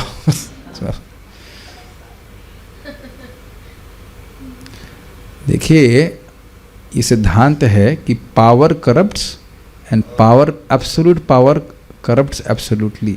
थोड़ा बल आ जाता है तो तुरंत ही हम दूसरों को दुख देने के ऊपर उतारू हो जाते हैं। आपने देखा है, जरा सा भी थोड़ा सा पद मिल जाता है, थोड़ा कुछ मिल जाता है तो हम सोचते नहीं कि बहुत दिन के लिए नहीं है, हवा का परिवर्तन होगा तो पद चला जाएगा। समझ रहे हैं? याद रखना चाहिए इस बात को, नम्र रहना चाहिए। कभी ये नहीं होना चाहिए कि मैं दिखाता हूं तेरे को क्या कर लूंगा, ये कर दूंगा, वो कर दूंगा। ये भगवत गीता में भगवान इस बात को बोलते हैं, दूसरे को उद्वेग नहीं देना। क्या है वाणी का, क्या श्लोक है वो? अनुद्वेग करम वाक्यम, दूसरे को उद्वेग ना देने वाला वाक्य बोलना, ये वाणी की तपस्या है। आप देख रहे हैं ना, अगर मान लीजिए मैं किसी बोलता हूँ मसल के रख दूंगा तेरे को, तो उसमें हमको एक रस मिलता है, और वो भयभीत हो जा रहा है, अरे तू मार देगा, ये क्या कर देगा, ऐसे करके, चाहे आप कुछ नहीं करें, लेकिन भय तो हो ही जाता है ना व्यक्ति को। ये सब नहीं करना चाहिए। यदि कोई जीव, ध्यान से सुनिए, कोई जीव किसी अन्य जीव को मारता नहीं है, केवल डराता है, बोले डराता है, तो वह अत्यंत दुष्ट है, और राजा को चाहिए कि वह तुरंत ऐसे उत्पाती का वध कर दे। This is amazing. नहीं,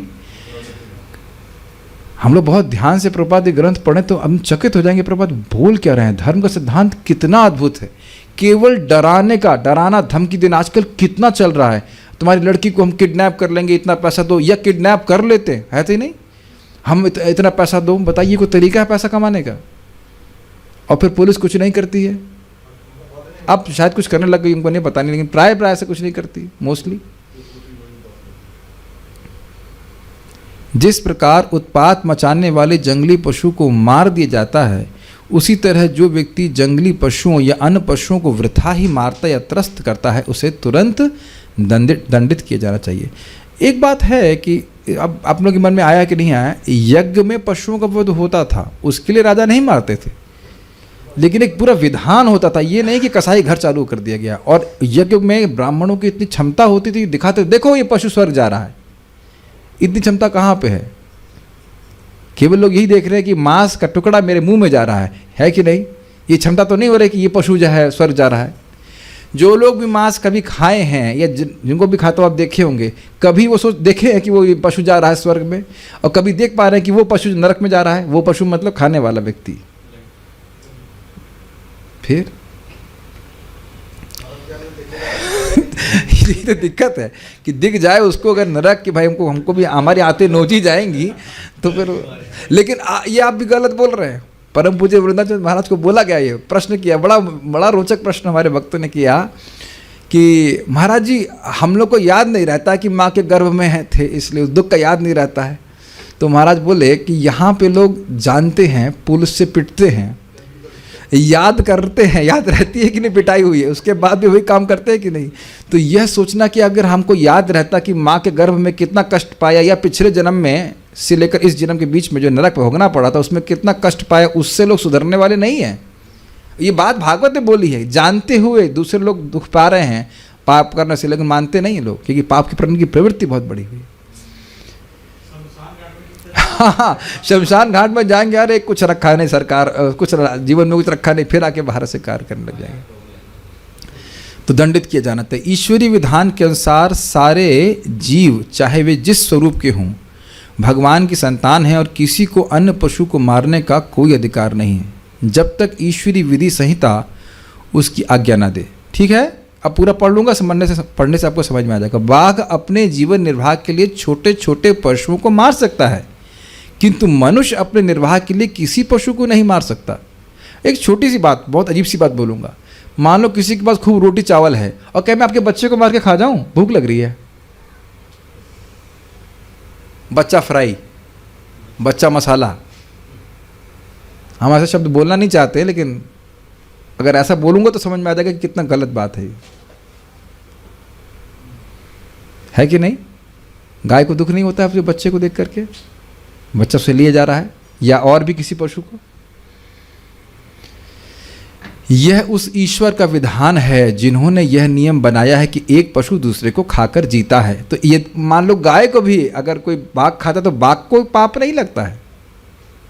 बाघ, मान लो कोई गाय है या कोई भी पशु है, उसको वो जंगल में है, वो गाय बाघ खा लेगा तो कुछ नहीं है। ये कर्तव्य तो क्षत्रिय का है कि रक्षा करे उसकी। अगर आप जानते हो भागवत में 9वें स्कंद में आएगा, एक राजा का पुत्र गायों की रक्षा पूरी रात जग के कर रहा था, उसका नाम भूल रहा हूँ, सुयज्ञ नाम से ऐसे कुछ था, भूल रहा हूँ नाम। और रात्रि में एक शेर आया, तो शेर को कोई पाप नहीं लग रहा, ध्यान दीजिएगा। शेर आया और एकदम गुप्त अंधकार था, तो उसने तलवार चलाई ये समझते हुए कि वो है शेर है, तो शेर का तो कान कट गया, लेकिन एक गाय का गर्दन कट गई।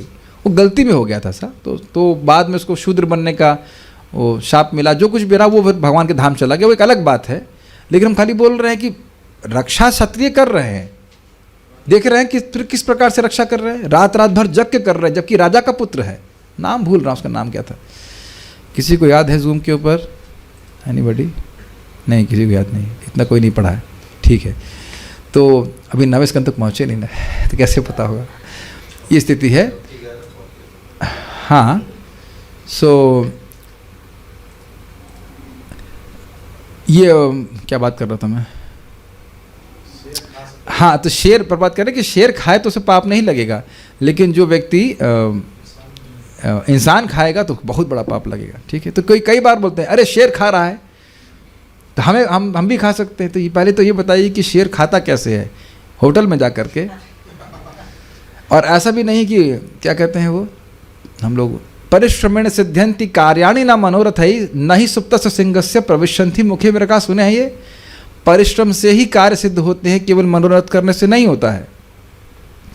तो कोई अगर सिंह सो रहा हो तो वो कोई हिरन मृग आकर नहीं बोलता है मैं आपकी सेवा के लिए आया हूँ, कृपया मुझे खा लीजिए। ऐसा नहीं होता है, सिंह को भी परिश्रम करना पड़ता है। तो कई बार हमने सुना है 15-15 दिन तक खाने को नहीं मिलता उसको, सिंह को। तो फिर वो कभी खूब प्रयास करता है तो कोई पशु उसके कब्जे में आ जाता है तो वो खा पाता है, समझ रहे। और ये भी ध्यान दीजिएगा कि वह बासी मांस नहीं खा सकता है, ये नहीं कि कोई और मार दिया हो उसे खा ले, ऐसा नहीं हो सकता। तो अब देख रहे हैं कि नियम में बंधे हुए हैं, सिंह है लेकिन वह नियम में बंधा हुआ है। और एक और बात है कि ऐसा नहीं है कि अगर कोई पशु नहीं मिले तो क्या ठीक है मैं वीगन हो जाता हूँ, मैं कुछ घास खा लेता हूँ, कुछ फल खा लेता हूँ, यह भी नहीं कर सकता। वो भूख से त्रसित रहेगा, है कि नहीं। हाँ, और गाय को अगर घास नहीं मिलेगी तो ऐसा नहीं कि वो चूहा खा ले, ऐसा कुछ नहीं है। तो अब हाँ समझ, अब देख रहे हैं अब देख रहे हैं कि उन लोग को ये सुविधा नहीं प्राप्त है कि वो रूल तोड़ सकें, हम लोग को सुविधा दी गई है और तोड़ने का फिर दंड भी प्राप्त होता है। ठीक है, यदि यह ईश्वर का विधान है। हाँ ठीक है। इसी प्रकार इसी तरह शाकाहारी भी अन्य जीवों को खाकर शाकाहारी भी अन्य जीवों को खाकर जीवित रहते हैं। अतएव नियम यह है कि ईश्वरीय विधान में जो भी निश्चित है उसी के अनुसार विशेष जीवों को खाकर ही जीवों को जीवित रहना चाहिए। जीवो जीवस्य जीवनम, यानी कि इस जगत में हिंसा को जीरो नहीं कर सकते। एक जीव दूसरे जीव को खाकर ही जीवित रहेगा, लेकिन हमें समझना चाहिए कि हमें क्या खाने के लिए बोला गया है। वस्तुतः हम लोग वेजिटेरियन भी नहीं हैं, आप जानते हैं हम लोग क्या हैं, क्रिस्टेरियन। वह वस्तु, वह पालक, जो भी सब्जी है वह भगवान को अर्पित करके जब ग्रहण करते हैं तो वो हमारे पापों को नाश कर सकती है। क्या हमारे उपस्थित सभा में कोई श्लोक कोट कर सकता है 3:13? नहीं, 3:13 प्रभु भगवद गीता। कैसे याद हो गया, कैसे याद हो गया आपको? ये माता जी बोल रही थी श्लोक याद नहीं होता, कैसे याद हुआ? सुनते सुनते याद होता है। यज्ञ शिष्टाशिनो संतो मुच्यन्ते सर्व किल विषय भुंजते ते त्वघम पाप ये पचन्ते आत्म कारणात्। ये श्लोक तो सबको याद रहना चाहिए। 3:13 यज्ञ शिष्टाशिनो संतो मुच्यन्ते सर्व किल विषय। यज्ञ भगवान विष्णु के उच्चिष्ट उनको अर्पित करके संत जन भगवान का प्रसाद खाते हैं। क्या होता है उससे? मुच्यन्ते सर्व किल विषय, सारे पापों से मुक्त हो जाते हैं, अविद्या से मुक्त हो जाते हैं। लेकिन भुंजते तू मतलब लेकिन भुंजते तू अघम पाप ये पचंत आत्म कारण, जो केवल अपने लिए भोजन बना रहा है और खा रहा है वह तो केवल पाप ही खा रहा है। पाप ही, विटामिन प्रोटीन नहीं। उसमें कितना भी लिखा रहा है, इसमें प्रोटीन विटामिन नहीं, पाप। जैसे हम लोग गोमाता में प्रोटीन पाउडर बनाते हैं, तो अब कोई उसको हम लोग के साथ ऑफरिंग कर देते हैं ना पहले से यहाँ, तो अब जो हाँ तो खैर ऑफरिंग हो गया तो प्रसाद हो गया, लेकिन जो प्रसाद नहीं है तो प्रोटीन पाउडर नहीं है, क्या है वो? पाप पाउडर। उसको घोल घोल करके खूब पिए, लेकिन व्यक्ति केवल पाप खा रहा है। अब लोग कहेंगे हम फैनेटिक, फैनेटिक क्या है? गीता की बात बोल रहे हैं ना, ठीक है।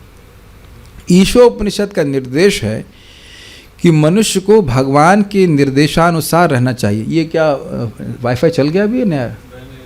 अच्छा, आपने समझ लिखा। अपनी इच्छा के अनुसार नहीं, मनुष्य ईश्वर द्वारा प्रदत्त तरह तरह के अन्नों, फलों तथा दूध से जीवन यापन कर सकता है और कुछ मामलों को छोड़कर उसे पशु मांस खाने की आवश्यकता नहीं है। कुछ मामले का मतलब क्या है? अब जहाँ बिल्कुल अन्न नहीं मिले, आगे एक बार आएगी बात, विश्वामित्र को भी बार कुत्ता खाना पड़ गया था। लेकिन आप बताइए, ईमानदारी से बताइए कि भारत में ऐसा कोई स्थान है, हमको करेक्ट कीजिए, हम गलत बोल रहे हैं तो, हम कोई ब्रह्मा नहीं है, कि जहां आपको अन्न ना मिले, चावल ना मिले? ऐसा कैसे हो सकता है बताइए? मतलब हर अन्न, हमारे नॉर्थ इंडिया में अन्न का मतलब रोटी दाल चावल सब, आप लोग अन्न का मतलब चावल लेते हो, लेकिन ऐसा कोई स्थान है बताइए? हाँ, बता रहे हैं पार्थ प्रभु की मुक्तिनाथ में गए, 15,000 फीट की हाइट पे भी खिचड़ी मिली। ये सब तो खुद के लिए व्यवस्था। एक सिंपल सा लॉजिक बता दूं आपको, हम लोग बहुत अच्छे से पढ़े थे इस बात को, कि 1 किलो मांस बनाने के लिए 16 किलो अनाज लगता है। ये बात पता है आपको? 16 किलो अनाज, तो 16 लोग खा लेते कि नहीं? उसमें 16 लोग नहीं और अधिक लोग खा लेते। सोच लिए कितना हमको समझ पा रहे हैं? उस पशु का मांस बनाने के लिए, उतना बनाने के लिए इतना आपको अन्न खिलाना पड़ेगा उसको, तब उतना सब कुछ निकलेगा। ये तो नुकसान है कि नहीं? आइटम आप डालिए 16 और निकले 1, तो ये तो कोई अच्छी बात नहीं बोली जाएगी ना। और फिर वह भी आपके शरीर के लिए अच्छा नहीं है। कभी कभी दार्शनिक तथा विद्वान कहा जाने वाला मोहग्रस्त राजा या प्रशासक भी अपने राज्य में कसाई घर चलाने की अनुमति यह जाने बिना दे देता है कि पशुओं के उत्पीड़न से ऐसा मूर्ख राजा या प्रशासक नरक को जाता है। प्रभुपाद यहाँ पे क्यों ये बात बोल रहे हैं? राजा तो समझ में आ रहा है, दार्शनिक क्यों बोल रहे हैं? आप समझिए इस बात को। समाजवाद और क्या कम्युनिज्म क्या बोलते हैं? यही बोलते हैं? नहीं है, नहीं आओ कम्युनिस्ट, कुछ उनका दर्शन होता है, सो कॉल्ड दर्शन, भगवत दर्शन नहीं होता है, कुछ दर्शन होता है, किस सिद्धांत मानते हैं, लेकिन उसमें भगवान गायब रहते हैं। तो वह किसी दर्शन को स्वीकार करने वाले होते हैं और भगवान गायब हैं, उस दर्शन से, तो फिर तो उन्हें पाप करने में कोई डर नहीं होगा। तो इस प्रकार से कसाई घर खोल देते हैं। यहाँ तक कि प्रभुपाद जी इस बात को बोलते हैं, एकदम स्पष्ट लेक्चर में बोलते हैं, यहाँ तक कि कलयुग में कुछ साधु लोग भी बोलते हैं हम लोग दरिद्र नारायण की सेवा करने के लिए ये मांस खिला रहे हैं उनको, करते हैं ऐसा लोग। बंगाल में मैंने सुना ऐसा होता है कि दरिद्र नारायण को, गरीबों की सेवा करने के लिए हम उनको मांस खिला रहे हैं। तो प्रभुपाद जी कह रहे तुम्हारा अगर इतना उत्कृष्ट दृष्टि है तो ये बताओ कि तुम नारायण को केवल गरीबों में ही क्यों देख रहे हो?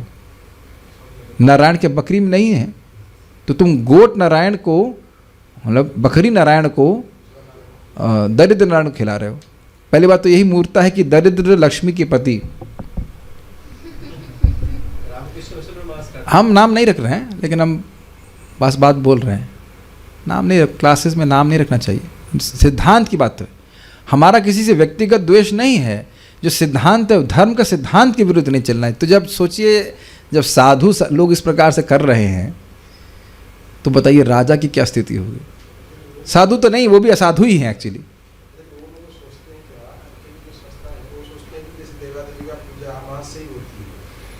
अरे कुछ भी सोचते हो, देखिए देखिए वो बात तो गलत है, ठीक है ना? ठीक है, प्रशासक को देख, मैं तो कल भी बात हम लोग कर रहे थे ना, कितना सिंपल पॉइंट है, गो हत्या एक ही दिन में बंद हो जाएगी। अच्छा, हम एक बात भूल गए, एक बात बहुत अच्छा डिस्कशन है, भारत में गो हत्या रुक क्यों नहीं पा रही है? माइक पे बताएंगे,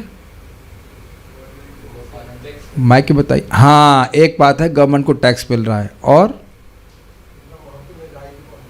गाय का महत्व नहीं समझ रहे हैं, और पब्लिक सपोर्ट।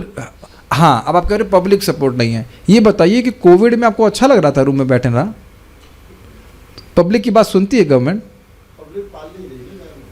वो सब अलग बात है, नहीं पाल रही है। जहाँ पे लोग, जितने लोग पाले नहीं जा रहे उनको कसाई उनके लिए कसाई घर खोल दिया है। चिड़ियों के लिए भी कसाई घर खोल दिया है क्या? ऐसा तो नहीं है। मेन बात ये है कि राजा नहीं है वो। अगर राजा है, मेरे ओपिनियन में गाय काटी जा सकती है। तुम्हारा ओपिनियन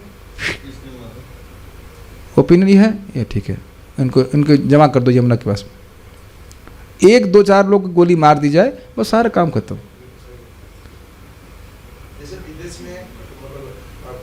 मैंने उदाहरण दिया, इंडोनेशिया में ड्रग्स लेते हुए या मतलब बेचते हुए, बस वो कुछ पूछेंगे नहीं, पकड़ लेगा, ठीक, बस वो उसी दिन खत्म, कोई केस नहीं, जान से मार देंगे, खत्म। नहीं हो रहा।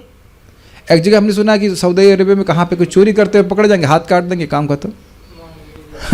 डरेगा आदमी, कहीं कैमरा हो या नहीं हो, पकड़ लिया गया तो हाथ जाएगा। प्रभुपाद जी तात्पर्य में कहते जम्मू कश्मीर के राजा से करते थे, हाथ काट देते, चोरी ही नहीं होती। ये लगेगा बड़ा कठोर है, लेकिन जब इस प्रकार से कठोरता से चलता है तो व्यक्ति, जो कुछ देखो, जो आदमी अच्छा है वो तो पहले ही नहीं गलत करेगा। ये सारे नियम तो गलत लोगों के लिए किए जा रहे हैं ना। यस, बड़ी अजीब सी बातें लगती है ना ये, लेकिन लूलू राजा कुछ नहीं कर सकता है। लूलू समझते हैं? सामर्थ्य कुछ ना करने का। लूलू प्रशासक को अपनी प्रजा, जिसमें मनुष्य तथा पशु दोनों आते हैं, उनकी सुरक्षा के प्रति सतर्क रहना चाहिए और पूछताछ करते रहना चाहिए कि कहीं पर कोई जीव किसी अन्य जीव को सता तो नहीं रहा है। हाँ, एक और बात ध्यान रखिएगा कि यहाँ बन गए हो तथाकथित राजा और चोरों से घोल मेल कर रहे हो, लेकिन ध्यान दीजिए कि यमराज जी बहुत देख रहे हैं और यमराज जी बहुत डरते हैं। सॉरी, भगवान की आज्ञा पर चलने वाले हैं वो, उनको कोई ब्राइब नहीं दे पाओगे तुम। तो बोलेंगे तुम मंत्री बने ना, इसीलिए मंत्री बने, चलो। आप देखिएगा 5वें स्कंद में सब बातें आएंगी। यहाँ तक कि कोई जज आदि भी है, परेशान कर रहा है, वो यहाँ तुम बहुत बड़े जज बन रहे हो, तुम्हारा जजमेंट होगा यमराज जी के द्वारा। ये जो पाप हो रहा है, कोई भी व्यक्ति कहीं पाप कर रहा है, समझ सोचिए कि उसको देखा नहीं जा रहा और यमराज जी उसको दंड नहीं देंगे। कितना सुंदर बात है, पूछताछ करते रहना चाहिए। आपको पता है ना, पहले के राजा छुप करके, वेश में बना करके वह जाते थे और देखते थे कहीं कोई गलत तो नहीं हो रहा है। कितना अमेजिंग है नहीं? और यहाँ तो सब गड़बड़ हो जाएगा, आप कहेंगे अच्छा ऐसा हो गया। ऐसा करके हम वो भगवान राम की कथा तो आपको सुना चुके हैं, यहाँ पे नहीं सुना रहे वो दोबारा से। सताने वाले जीव को तुरंत ही पकड़कर मार डालना चाहिए, जैसा कि महाराज परीक्षित ने संकेत दिया। जनता की सरकार को या जनता द्वारा चलाई जाने वाली सरकार को मूर्ख सरकारी लोगों की इच्छानुसार निर्दोष पशुओं की वध की आज्ञा नहीं मिलनी चाहिए। समझ में आ रहा है बात? क्योंकि जनता चला रही है और जनता के पास बुद्धि क्या है, समझ में आ रहा है बात? जिन लोगों को सेलेक्ट कर रहे हैं वो भी जनता से तो उठ के आ रहे हैं, उनकी ट्रेनिंग क्या है धर्म के संबंध में, समझ में आ गया? और वो लीडर को इसीलिए चुने हैं कि हमको हमारी जो इंद्र तृप्ति की इच्छा है उसको ये सत्यापित करते चले, तो धर्म कहाँ से पालन करेंगे? ठीक, हमको बड़ा अजीब सा लगता है। व्यक्ति यही हमारे क्लासरूम में आके बात कर रहे थे, हमारा भी तो कोई लॉजिक है, प्याज लहसुन शरीर के लिए अच्छा होता है या जो भी कुछ है, तो तुम्हारे लॉजिक ये बताओ। पुलिस जब आपका चालान काटती तब भी यही बोलते हैं हमारा भी लॉजिक है, 2 थप्पड़ और मारेगा, नहीं मारेगा? क्यों भाई? करेगा कि नहीं करेगा? तो अपना लॉजिक बताओगे, पुलिस वाला आपका लॉजिक सुनेगा जी? लॉजिक लगाते हैं, लेकिन पुलिस वाले ने अगर पकड़ लिया, अगर अच्छा पुलिस वाला है, मतलब प्रॉपर पुलिस वाला है, देख लिया है कि गलती किया है, तो सुनता नहीं लॉजिक आपका। वो सब अलग बात है, अप्रोच लगा लें कुछ अलग बात है, लेकिन अगर कहीं उसके पास दंड देने की क्षमता है, देखिए आप उस बात को बोल रहे हैं जो आजकल अवस्था गलत है, लेकिन अगर वाकई उसके पास क्षमता है दंड देने की, तो लॉजिक नहीं सुनने वाला है, लॉजिक नहीं सुनने वाला है। ये लॉजिक सुनेगा कि मेरे को भूख लग रही थी इसलिए आपके किसी बच्चे को मार के खा गया मैं, ये लॉजिक सुनेगा पुलिस? इसमें भी लॉजिक दे देंगे, ये भी लॉजिक है, यही लॉजिक लोग दे रहे हैं ना। इंसान जानवरों को नहीं खाएगा तो अभी बढ़ जाएंगे, बेचारे भूखे होके मर जाएंगे, ये तो तुम्हारा लॉजिक है भाई ये, लेकिन ये धर्म का लॉजिक नहीं है, मैं ये बोल रहा हूँ। और यहाँ तो अप्रोच ला के कर देंगे। यमराज जी के पास कौन अप्रोच चलती है? एक ही अप्रोच चलती है कि हरे कृष्णा कृष्णा कृष्णा हरे हरे, हरे राम राम राम हरे हरे। लेकिन ये भी नहीं है कि मैं हरे कृष्णा कर रहा हूँ और कसाई घर चला रहा हूँ, फिर भगवान दंड देंगे, ऐसा नहीं होता, ऐसा कोई करता नहीं, मैं खाली जस्ट बोल रहा हूँ। महाराज परीक्षित यहाँ उदाहरण देते हैं कि ईश्वर की संहिता के अनुसार लापरवाह राजा या प्रशासक अपनी ख्याति, आयु, बल तथा अंत में उन्नतिमय जीवन, मतलब आगे और उच्चतर जीवन तथा मृत्यु के बाद मोक्ष प्राप्त करने के अवसर को खतरे में डाल देता है। ये समझिए क्या बात कि किसी को लंबी आयु मिली है किस वजह से? अच्छे पुण्य कर्म का, ठीक है। ऐसा महान पाप कर किसी से हो जाता है, महद अधिक कर्म, बहुत बड़े व्यक्ति का एक बहुत बड़ा पाप हो जाता है तो वो पुण्य क्षीण हो जाता है, इसलिए बोल रहे हैं, समझ रहे हैं बात? जैसे आप सुनते हैं आज एकादशी है, ठीक है, सुन लीजिए इस बात को। तो अब एकादशी में जो अन्न खाता है क्या उसकी स्थिति होती है? गोमांस खाने की। यहाँ तक बोला गया है कि मान लो किसी वैष्णव का ये निश्चित हो गया कि वैकुंठ प्राप्त होगा, तो वह भी रुक जाता है अगर एकादशी का पालन नहीं करता। तो हम खाली ये बात बताना चाह रहे हैं कि धर्म का सिद्धांत बहुत गुह्य है, बहुत सूक्ष्म है, और उसको पालन करने वालों को पता है कि धर्म क्या है। वो कुछ खिंच नहीं करते और वहाँ पे कोई अप्रोच नहीं चलती, किसी की भी नहीं, यही बोल रहे हैं यहाँ पे, उसकी दुर्गति हो जाएगी। ऐसे मूर्ख लोग अगले जीवन के अस्तित्व में भी विश्वास नहीं करते। ये बात समझ लीजिए कि जो व्यक्ति पाप कर रहा है, तो पाप करने में ये बहुत बड़ी बात है, उसको विश्वास है कि क्या ये सब साधु लोग अपना पेट भरने के लिए सब बातें बोलते रहते हैं, क्या जीवन है। हमको यही मुंह पे एक व्यक्ति बोला, उनकी माताजी भक्त है, लड़का वो था, बड़ा अहंकार बोल रहा था, अरे अगला जीवन किसने देखा है, इस जीवन को तो सुखी बनाओ। अब मेरे पास मन ही नहीं किया बात आता ऐसे बात करने का, लेकिन सिंपल अगर तर्क किया जाए तो क्या रात के 1-2 बजे तक गेम खेलना, वीडियो गेम खेलना, यही जीवन का सुख है? बताइए, यही जीवन का सुख है? अब बहुत सुखी हो और 8 बजे 9 बजे उठना, ये क्या सुख है? और ऐसे लोग अगर उनको बोलोगे तो लोग तर्क में क्या बोलेंगे, हाँ यही सुख है। अब क्या बोला जाएगा उस व्यक्ति?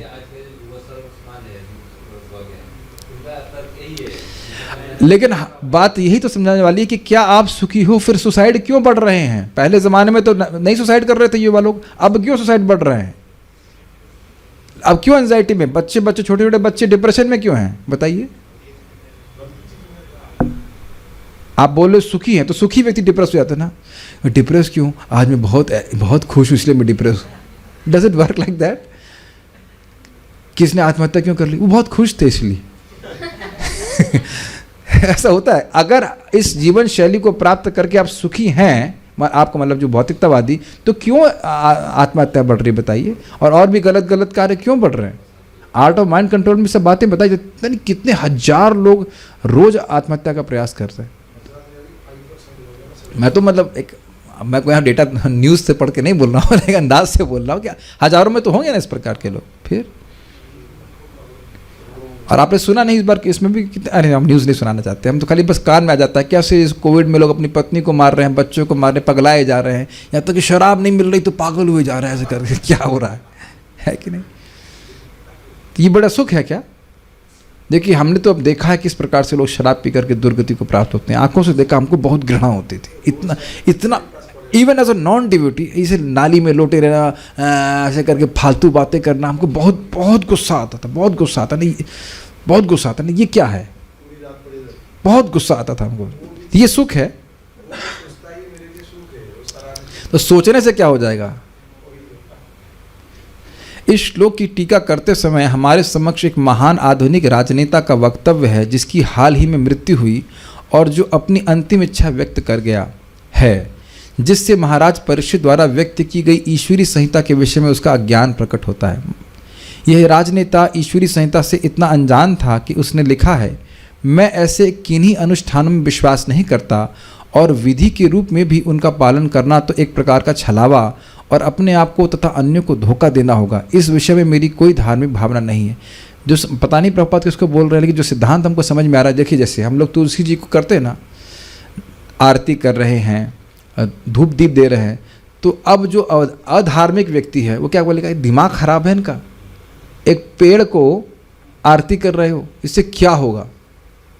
अगर हमारा शास्त्र पे विश्वास नहीं है तो ये एकदम टाइम का वेस्ट लगेगा कि नहीं लगेगा बताइए? तुम्हारा दिमाग खराब हो गया है। चलो आप खुद करो, कोई बात नहीं, घर में अकेले करो, मंदिर खोल कर हजारों लोगों का टाइम क्यों बर्बाद कर रहे हैं? ऐसा आर्ग्यूमेंट करेंगे। हम लोग क्या सुनते हैं, दृष्टा स्पृष्टा तथा ध्याता कीर्तिता नमिता स्तः, देखने मात्र से, प्रणाम करने मात्र से इत्यादि 9 तरह कैसे उनको सेवन करने से व्यक्ति भगवान के धाम जाने के योग्य हो जाता। तो जिसकी शास्त्र में दृष्टि है वह विश्वास करेगा ना। जिसकी शास्त्र में कोई विश्वास नहीं करेगा तो टाइम खराब कर रहे हैं। नहीं, यस, क्या आप समझ पा रहे हैं? 2 मिनट के लिए नास्तिक बन जाइए, 2 मिनट नहीं दे रहा हूँ, 15 सेकंड के लिए, 15-20 सेकंड के लिए नास्तिक बन जाइए और आप तुलसी आरती में खड़े हैं तो आपको लगेगा नहीं लोग टाइम वेस्ट कर रहे हैं? कहेंगे तुम तुलसी जी की पूजा करो या कैक्टस की पूजा करो, क्या अंतर है? बोले गए हैं इस प्रकार के शब्द कि हाँ तुलसी को आने से क्या है, बैगन उगाना चाहिए, और ये दार्शनिक लोग बोल रहे हैं, साधु तथाकथित साधु बोल रहे हैं फुटबॉल खेलना चाहिए, शरीर पुष्ट होता है। आप समझ रहे हो किसकी बात कर रहे हैं? कहो कि तुम्हारा फुटबॉल में तुम बॉल वही और मार रही है जूते से माया, इस जगह इस पोल से चले जाओ, कभी सुअर बन जाओ, कभी ये बन जाओ, तो तुम फुटबॉल नहीं खेल रहे हो। जब दार्शनिक लोग, जो गुरु लोग इस प्रकार की बात बोल रहे हैं कि कृपा जो है दारू की बोतल में रखी हुई है, तो बताइए लोग ताली मार रहे हो, वाह very good very good very nice, standing ovation, तो लोगों की क्या गति प्राप्त होगी बताइए? ये सब स्थिति है। ये समझ रहे हैं प्रभुपाद क्या बोल रहे हैं? उस व्यक्ति का हिसाब से कहते हैं भाई हम नहीं विश्वास करते, और कहते चलो आप विश्वास नहीं करते हो, कम से कम थोड़ा सामाजिक नियम को मानकर कर लीजिए ना। नहीं तो वो झूठ होगा ना, जब मेरे को विश्वास नहीं तो मैं करूं क्यों? तो इस तरह की बात नहीं बोल रहे हैं। आपको पता है कि मथुरा रिफाइनरी मथुरा में क्यों बनी थी? और उस पर पहले लिखा हुआ था, पता है क्या लिखा है? आप हटा दिया, आधुनिक मंदिर। बहुत बड़ा स्टेटमेंट है। हम तो ये हमने आंखों से देखा, ये नहीं कह सकते कि नहीं। हम लोग जब प्रचार करने जाते थे लिखा हुआ था आधुनिक मंदिर। आपने ध्यान दिया कि नहीं दिया? आधुनिक मंदिर मतलब मंदिर की, जिस स्थान में 5000 मंदिर हैं वहां से नरक की जरूरत है? देखिए मैं नरक इसलिए बोल रहा हूँ क्योंकि पावर प्लांट और ये रिफाइनरीज में कोई अंतर नहीं होता है। रियली लिटरली एक आप खेत में खड़े हैं सतुगुड़ में और कहाँ हाव कंप्रेसर, ये सब नरक ही है, इस जगत में ही नरक है। अब मैं कुछ बोलूंगा तो सोचता कोई केस करते, लेकिन ये है, हम तो काम करके आए, हम देख करके आए, काम तो नहीं देख करके, अंदर से देख के आए। उग्र कर्म प्रपात करते थे, उग्र कर्म। और वहीं देखिए फार्म में जाइए, कितना मन शांत, कितना प्रसन्न हो जाता है कि नहीं? हाँ आप भी तो ऐसे ही नरक से निकाल के लाए ना हम लोग, ठीक। एक हमारे भक्त पता कहाँ जाते काम करने के लिए, कहीं ऑयल फील्ड में, समुद्र के अंदर जो होता है ना वो, वहाँ वो रिगिंग, ऑयल रिगिंग होती है, वहाँ जाके वो काम करते हैं। और ऑब्वियसली हाथ से नहीं करते होंगे, जो भी कुछ करते हैं मशीनों से। पता नहीं उग्र कर्म है ना, इसमें उनको बड़ा विश्वास है। आधुनिक मंदिर, और कितना बड़ा क्षेत्र वह मथुरा का उसमें वो ऑक्यूपाई किया हुआ है। तो उनके हिसाब से ये सब भावुकता है, ये सब कुछ नहीं। बोलते धर्म जो है वह क्या, तो डरपोक लोगों की गांजा है। Religion is opium of cowards. जो डरते हैं, जो डरपोक हैं, उनके लिए गांजा है। तो गांजा पी के पड़े रहो, ऐसे कुछ धर्म करो, हाँ तुम सोचते रहोगे तुम्हारा जो है कुछ अच्छा होगा। पर आप प्रैक्टिकल देखो ना, इस जगत, इस हमारे समाज में, इसमें जो रूम में बैठे हैं लोग, क्या सभी लोग एक ही बुद्धि के हैं? क्या सभी लोग एक ही प्रकार से धन से युक्त हैं? प्रश्न होगा ना कि हम अपने जीवन में पत्नी चुन सकते हैं, मतलब अगर मान लिया जाए, और नौकरी चुन सकते हैं, माता पिता भी चुन लेते हो, अपनी नाक भी चुन लेते हैं। ये कौन चुन रहा है और किस आधार पर चुन रहा है? तो इसके लिए आपको कर्म का सिद्धांत स्वीकार करना ही होगा। समझ रहे हैं ना इस बात को? तो वहाँ स्वीकार करेंगे तो थोड़ा समझेगा व्यक्ति, नहीं नहीं मुझे अब अच्छे कर्म करने चाहिए, जैसे भी किया सो किया, जो भी दुख होगा अब अच्छा कर्म करूँ ताकि कम से कम आगे सदगति प्राप्त हो। लेकिन इस तरह से कोई शास्त्र में विश्वास नहीं रखता है। ठीक है, जब लीडर ऐसा करेगा तो चेले तो आप समझ ही लीजिए। जब हम आधुनिक युग के महान राजनेता के इस वक्तव्य एवं महाराज परीक्षित के वक्तव्य में अंतर ढूंढते हैं तो हमें जमीन आसमान का अंतर दिखता है। क्या जमीन आसमान का अंतर है? राजा परीक्षित बहुत शक्तिशाली हैं, लेकिन धर्म भीरू हैं। वो धर्म के पथ से बिल्कुल अलग नहीं चलना चाहते, जरा सी भी गलती नहीं करना चाहते, क्योंकि भगवान के आगे कोई शक्तिशाली नहीं है। और यहाँ के लोग लुल्लू है, लुल्लू समझते हैं कोई शक्ति नहीं है, लेकिन धर्म से बिल्कुल नहीं डरते है कि नहीं? अधर्म करने में पूरा प्रवृत्त है, और आगे जाके कितना दुख होने वाला है वह उसके प्रति अंध है। अंधा यथांधीय उपनीयमाना तेषु पितंत्रा उरुदामनी बद्धा। बड़ा हमको अच्छा उदाहरण लगता है। मैं अंधा हूँ मान लो, और मेरे पीछे जो चेला है वो भी अंधा है, और मैं नहीं बता रहा कि मेरे को दिखाई नहीं पड़ रहा है। मैं कह रहा हूँ कि मेरी पंचवर्ष योजना है, मैं आप जरूर मैं आपको आगे लेके जाऊंगा। Is it not? और पूरा पूरा समाज इस प्रकार से बना हुआ है। आप सभी भक्त लोग समझ रहे होंगे कि कम से कम आपको धर्म के क्षेत्र में उल्लू कोई नहीं बना सकता है कि नहीं? इतने तो ट्रेनिंग होगी कहे कि कोई निर्विशेष ब्रह्म है, तुम ही भगवान हो, इत्यादि इत्यादि। ये कचरा कोई हमको नहीं प्रस्तुत कर सकता। देखो इस्कॉन का डिवोटी, मैं समझ रहा हूँ थोड़ा सुन लिया फिलॉसफी, चाहे वो 4 नियम भंग हो जाए उससे, लेकिन कोई ये नहीं कह सकता कि कृष्ण भगवान नहीं है। ये इतना कोई नहीं मानने वाला। ये बहुत बड़ी बात है। इस्कॉन में 6-7 महीना, साल 2 साल रह गया, भक्ति कर गया, तो इतना भाई वो शराब हो सकता, शराब पी ले, स्त्री संग कर ले, कुछ भी गलती कर ले, लेकिन पूछो भगवान कौन है तो कृष्ण भगवान है कि नहीं? ये बहुत बड़ी बात है। और बाकी बहुत से लोग तथाकथित साफ सुथरा रहने वाले, उनको यह नहीं पता कि कृष्ण भगवान है। भगवान ही कौन है, ये भगवान है या नहीं, उसमें भी संदेह होगा। ये बहुत इंपॉर्टेंट बात है। महाराज परीक्षित शास्त्रीय संहिता के अनुसार धर्मात्मा थे। ठीक है, क्या प्रभुपाद जी के कमेंट्स हैं, क्या कमेंट्स हैं। जबकि आधुनिक राजनेता अपने निजी विश्वास तथा भावना के अनुसार चलता है। समझ में आया कमेंट्स? हम लोग कहते हैं महात्मा, फिलिंग द ब्लैंक्स आज्ञा कर लीजिएगा, लेकिन क्या महात्मा वो शब्द शास्त्र के अनुसार है? नहीं। मैं कहूं कि NSG commando little Krishna NSG little, मैं तो ऐसे ही लिटिल हूं प्रभु जी, तो क्या मेरे द्वारा बोल देने से कि ये एनएसजी कमांडो हैं, मैं आपको मजाक नहीं बना, मेरे नाम में आपको बोलते भाई एनएसजी कमांडो शुभ कृष्ण दास, ऐसे लिख देने से ना कुछ हो जाएगा। हमको तो यही पता, हम तो कुछ जीवन में कभी पिस्तौल भी नहीं चलाए, वो प्लास्टिक वाली छोड़ दी इसके अलावा क्या खाए का एनर्जी कमांडो है कि नहीं? बोल देने से हो जाएगा क्या? और आप देख रहे हैं कितना मजाक बन रहा है। 108 श्री श्री भागवत वटेवर, और उसको भागवती नहीं आती। हमको, मैं सही बता रहा हूँ, इतनी हंसी आती है। एक व्यक्ति ने 5 लाख रुपए दिए ताकि उसको ये टाइटल मिल जाए महामंडलेश्वर, और वो माता जी थी जो भी हैं, और उनको हमारा प्रवचन किसी ने भेज दिया। कहते हैं हमको तो समझ नहीं आ रहा है क्या बोल रहे हैं। जो व्यक्ति भागवत सप्ताह कर रहा है उसको भागवत का एक श्लोक का, एक छोटे से ब्रह्मचारी का, क्या कहते हैं, एक अदना ब्रह्मचारी का प्रवचन समझ में नहीं आ रहा, जबकि हिंदी में बोला जा रहा है। तो तुम क्या अब देख रहे हैं कलयुग की क्या स्थिति है। और लोग बड़ी श्रद्धा से सुनने आ रहे, महामंडलेश्वर, कौन से ग्रह मंडल में लेके जाएंगे आपको ऐसे महामंडलेश्वर, बड़ा संदेह है। हमको बड़ा अच्छा लग रहा है। शास्त्रीय संहिता के अनुसार धर्मात्मा, जैसे मैंने एग्जाम्पल दिया, एनएसजी कमांडो भारत की सरकार के नियम के अनुसार होगा। ये नहीं कि कोई भी व्यक्ति एनएसजी कमांडो बनेगा। महाराज तो बड़ा विरोध करते हैं कि यहाँ आजकल किसी को भी भगवान बोलते थे, अरे आप पर ब्रह्म हैं, कोई रोकने वाला तो है नहीं, किसी को भी भगवान बना देते हैं। तो कह रहे थे जैसे मान लो कोई कुकुर हो, कुत्ता हो, और उसके गले में टांग दिए जाए कि भारत के प्रधानमंत्री, तो अब इसका यही मंत्रित्व है ना कि जहाँ जाएगा वह मान लिया मूत्र त्याग करेगा, यही मंत्री का गुण है उसका। ये स्थिति कलयुग, किसी को बोल देते हैं। यहाँ तक कि एक व्यक्ति गुरुजी थे, उनको बोला गया कि आप भगवान नहीं हो, तो क्यों नहीं अपने शिष्यों को बोलते कि भगवान आप भगवान नहीं हो।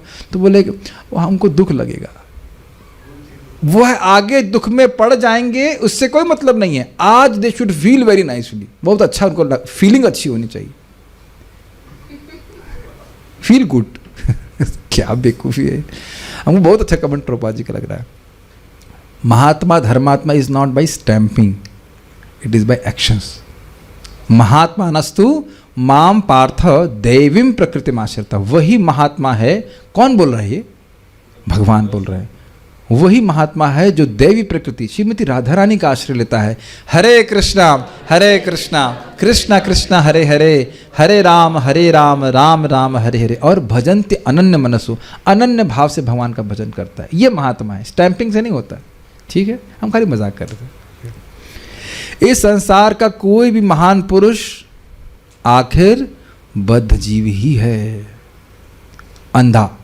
अगर धर्म नहीं जान रहा है तो उसके मत की कोई वैल्यू नहीं है। तो कभी किसी के गुरुजी हों, कोई भी गुरुजी हों, अगर मतलब जो फ्रॉड लोग हैं और वो कहें कि हम शास्त्र से नहीं बोलते, तो अब वो पक्के एक नंबर के चोर हैं, क्योंकि वो कुछ नहीं जानते हैं। प्रभुपाद जी बड़ा स्पष्ट बोलते हैं, हम अपने शब्द नहीं बोल रहे हैं। प्रभुपाद जी कुछ लोगों को बोले जो धर्म की शिक्षा दे रहे थे भगवान कौन है, तो कहते ये तो हम नहीं जानते। तो कहते तुम ये नहीं जानते हो भगवान कौन है और तुम धर्म की शिक्षा दे रहे हो, तो तुम टीचर नहीं हो, तुम चीटर हो सकता है कि ये व्यक्ति ऐसा हो सकता है ऐसा हो। ये क्या मतलब है? इस प्रकार से शिक्षा दी जाती है। अगर मैथ्स में पढ़ाई जब 1+1, टीचर बोले शायद 1.1 होता है। अगर इस प्रकार से आपको पढ़ाया जाता तो कभी आपको पढ़ाता, मे बी 1.2 भी हो सकता है। ये वो तरीका है, मे बी मतलब आपको नहीं पता है। ये बात प्रभुपाद जी बोल रहे हैं, ऐसा नहीं करना चाहिए। बहुत अच्छी बात है ये। कभी किसी व्यक्ति को इस संबंध में बहुत ध्यान रखना चाहिए कि जिससे आप सुन रहे हैं तथाकथित वो इंजीनियर, डॉक्टर, MHD, PhD कुछ भी हो सकता है, लेकिन वो है बद्ध जीव जो अपने को ही नहीं जानता। या फिर परम पूज्य लोकनाथ महाराज की बात आप लोगों के सामने रखूंगा। अंधा अगर बोले कि सूर्य का अस्तित्व नहीं है तो उसका कोई मतलब नहीं है। तो जो व्यक्ति स्वयं ही स्वरूप के, अपने स्वरूप के प्रति अंधा है, वो भगवान के बारे में क्या बोलेगा? उससे क्या स्वीकार करेंगे हम लोग? It's very amazing. तो इसलिए चेक कर लीजिएगा कि किसी ऐसे अंधे लीडर के तो मार्गदर्शन में हम नहीं चल रहे हैं। अंधे का मार्गदर्शन कोई मतलब नहीं है ना। और पूरी दुनिया पर ऐसी प्रकार से चल रही है। इसलिए प्रभुपाद जी कहते हैं कि भक्तों के लिए, भक्तों ने एक युद्ध लड़ाई चल कर रखी है। निर्विशेष शून्यवादी पाश्चात्य देशतारणे, उसके हाथ पैर भौतिक प्रकृति की रस्सी से बंधे हैं, फिर भी वह अपने मन माने विचारों द्वारा कर्म करने के लिए अपने को स्वतंत्र समझता है। ये समझ में आया? वह रजगुण और तमगुण से प्रेरित होने के लिए, प्रेरित होकर कार्य करने के लिए बाध्य है। सोच क्या रहा है? मैं तो जो इच्छा होती मैं करता हूं। मांस खाने के लिए वो बाध्य है तमोगुण के कारण, रजोगुण के कारण। वो सोच रहा है तो मैं तो अपनी इच्छा के अनुसार कर रहा हूं। शराब पीने के लिए तलब लगती है, समझ रहे हैं? मैंने कभी ऐसा अनुभव नहीं किया, लेकिन जो लोग पीते होंगे मैंने सुनते हैं कि उनका मुंह जो है सूखने लगता है, उनको शरीर में परेशानी होने लगती है। स्वतंत्र नहीं, और बोलते क्या है, हम इसके बस में नहीं है। सुना है आपने? हाँ ना, हम इसके बस में नहीं है। शौक है अपने, जब चाहे छोड़ देंगे। तो कहो कि छोड़ क्यों नहीं रहे हो? कौन सा प्रोटीन मिल रहा है कि चलो छोड़ रहे हो? और अन्य सब पापों के बारे में हम वर्णन नहीं करना चाहते हैं, लेकिन लेकिन वो बारंबार वही पाप करता है, फिर आ रहा है। तो अब स्वतंत्र तुम कार्य करने के लिए? स्वतंत्र नहीं, दोनों हाथ बांधे गए हैं, खींचे जा रहे हैं गुणों के द्वारा।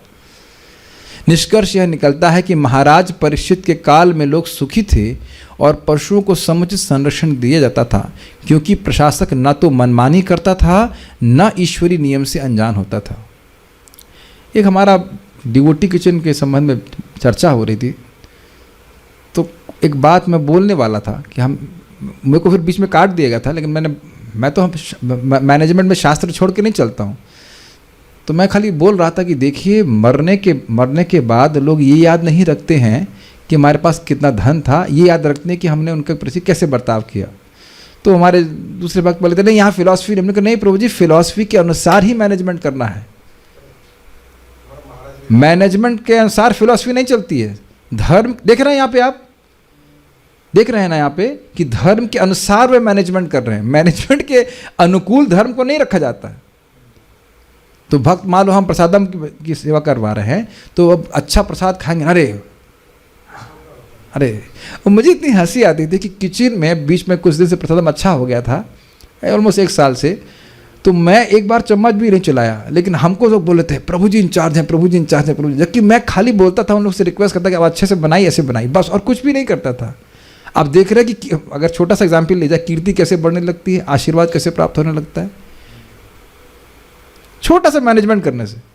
और आप सोचिए अगर राज्य में पूरा इस प्रकार से होने लग जाए तो कितना आशीर्वाद सब तरफ से होगा। यद्यपि राजा कुछ नहीं कर रहा है, ऐसा नहीं कि राजा से कर रहा है, लेकिन बस ये मेक श्योर कि इस प्रकार सब कुछ अच्छा चले, कितना आशीर्वाद होगा, है कि नहीं?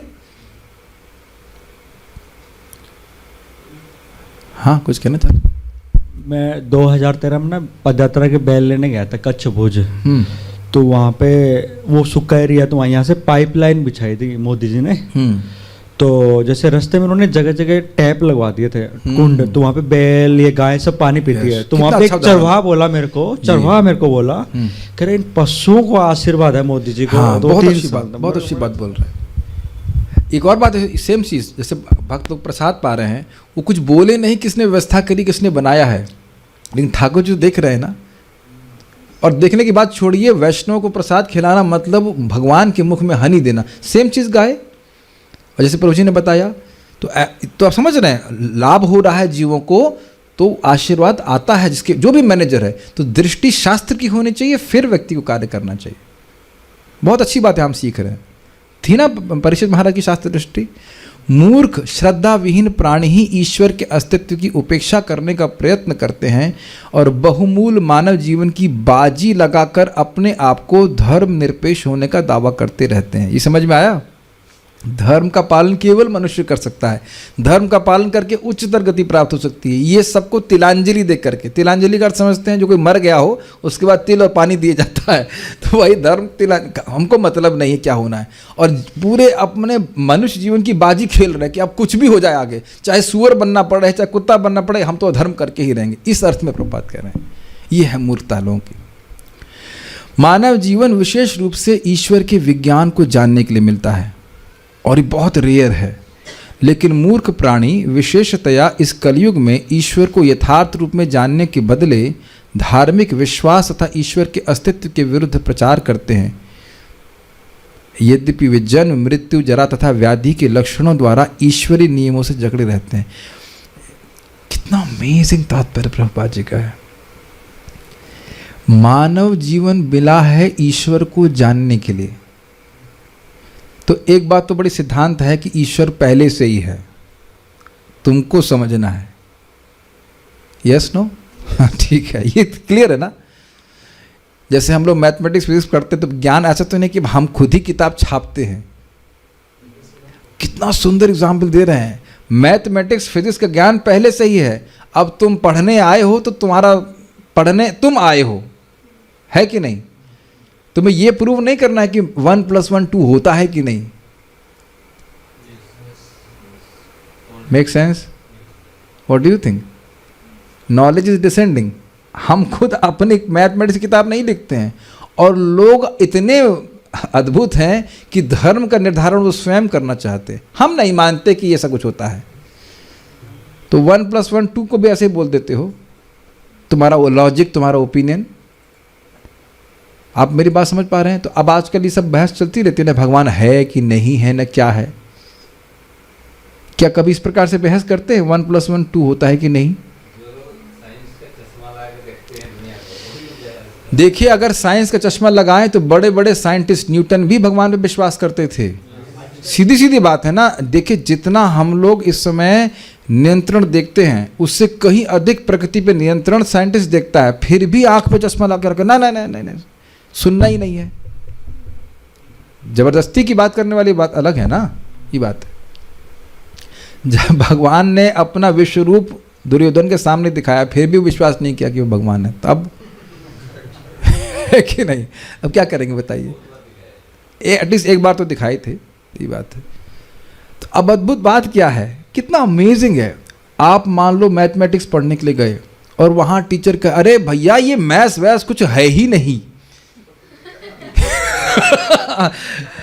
व्हाट?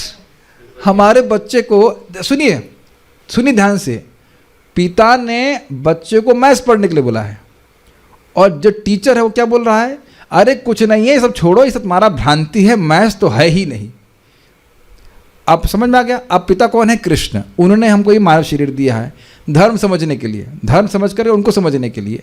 और व्यक्ति का, अरे कुछ नहीं, ये सब छोड़िए, ईश्वर कुछ है ही नहीं। सब मन की धारणा है, लोग अपना मतलब जो मन को बहलाने के लिए सब मान लेते हैं कि ईश्वर है, कुछ नहीं है। आप जो तुम या फिर जिसको तुम मानना चाहते हो मान लो ईश्वर। ऐसे ही मैथ्स पढ़ते हैं हम लोग। कितनी पिटाई होती है ना 1 का 2 का पढ़ा सीखने के लिए। 2 1 कम 2, 2 दूनी 4, 2 दूना 4.5 हो जाए तो तय चाटा में पड़ता है, क्या कर रहे हो, 4.5 क्यों आ गया, तुरंत नंबर कटता है। तो जैसे मैथ्स हम लोग पढ़ते हैं ना, बिल्कुल उसी प्रकार से आपको धर्म पढ़ना पड़ेगा। उसमें उसी प्रकार, मतलब ये नहीं कि उसमें कुछ जरा सा भी किचमिच करने का स्कोप है। किचमिच का मतलब क्या से शब्द इस्तेमाल कर रहा हूँ, किचमिच means there is no scope for speculation कि 2 × 2 क्या था, मुझे क्या लग रहा है, आपको क्या लगता है? आपका जो भाई देखो, हम झगड़ा नहीं करेंगे, हम लोग समग्रता में चलेंगे। अब जिसको जो मानना हो मान ले, ठीक है। 2 दूनी 4 मान लो, ठीक है। आप 4.2 चलो, आप भी सही, यथा मत तथा पथ, ठीक है। ऐसा नहीं, कृष्ण भगवान है और कृष्ण ही भगवान है। प्रभुपाद जी बड़ा अच्छा कहते हैं, ये मायावादी लोग कहते हैं आप भी सही हैं हम भी सही हैं। प्रभुपाद कहते हैं नहीं, हम कह रहे हैं कि हम सही हैं और आप गलत है। हम ही सही हैं और आप गलत है। इस प्रकार से समझ गए? जैसे कि आप कहो कि तुम भी सही हो, मैं 4.2 मान रहे हैं, आप भी सही है, मैं 4.1 मान रहा हूँ, मैं भी सही हूँ। तो लिटिल कृष्ण प्रभु कहेंगे नहीं, तुम दोनों गलत हो और मैं ही सही हूँ। 2 दूनी 4 ही होता है। कृष्णस्तु भगवान स्वयं, कृष्ण के अलावा कोई भगवान नहीं है। और उनके धर्मम तो साक्षात भगवत प्रणीतम, और जो भी धर्म है वो उनके द्वारा प्रणीत ही है, अपने मन से बनाने वाला कोई धर्म नहीं है। तो हमने आज ये सीखा कि परीक्षित महाराज बड़े धर्म भीरू हैं बहुत शौर्यवान, लेकिन धर्म से बिल्कुल नहीं डिगना चाहते हैं, भगवान की आज्ञा का अनुपालन करना चाहते हैं। और इस कारण से कह रहे हैं कि मैं अपने कल्याण के लिए इनको, इस शूद्र को मारूंगा। आप इसमें मत सोचिए कि आपको पाप के भागी बनेंगे। तो उसके बाद आगे फिर वह कुछ बोलेंगे, क्या नाम से, फिर से वो दुखी, मतलब फिर से दुखी होकर के बैल को पूछेंगे कि आपको कौन ऐसा किया, उसको हम कल सुनेंगे। कोई प्रश्न है यहाँ पे किसी भक्त का तो हम देख सकते हैं। ओके, खास, ओके, ठीक है। हरे कृष्णा। श्रीमद् भागवतम की जय, श्रील प्रभुपाद की जय, निताई गौर प्रेमानंदे। लेकिन एक धर्म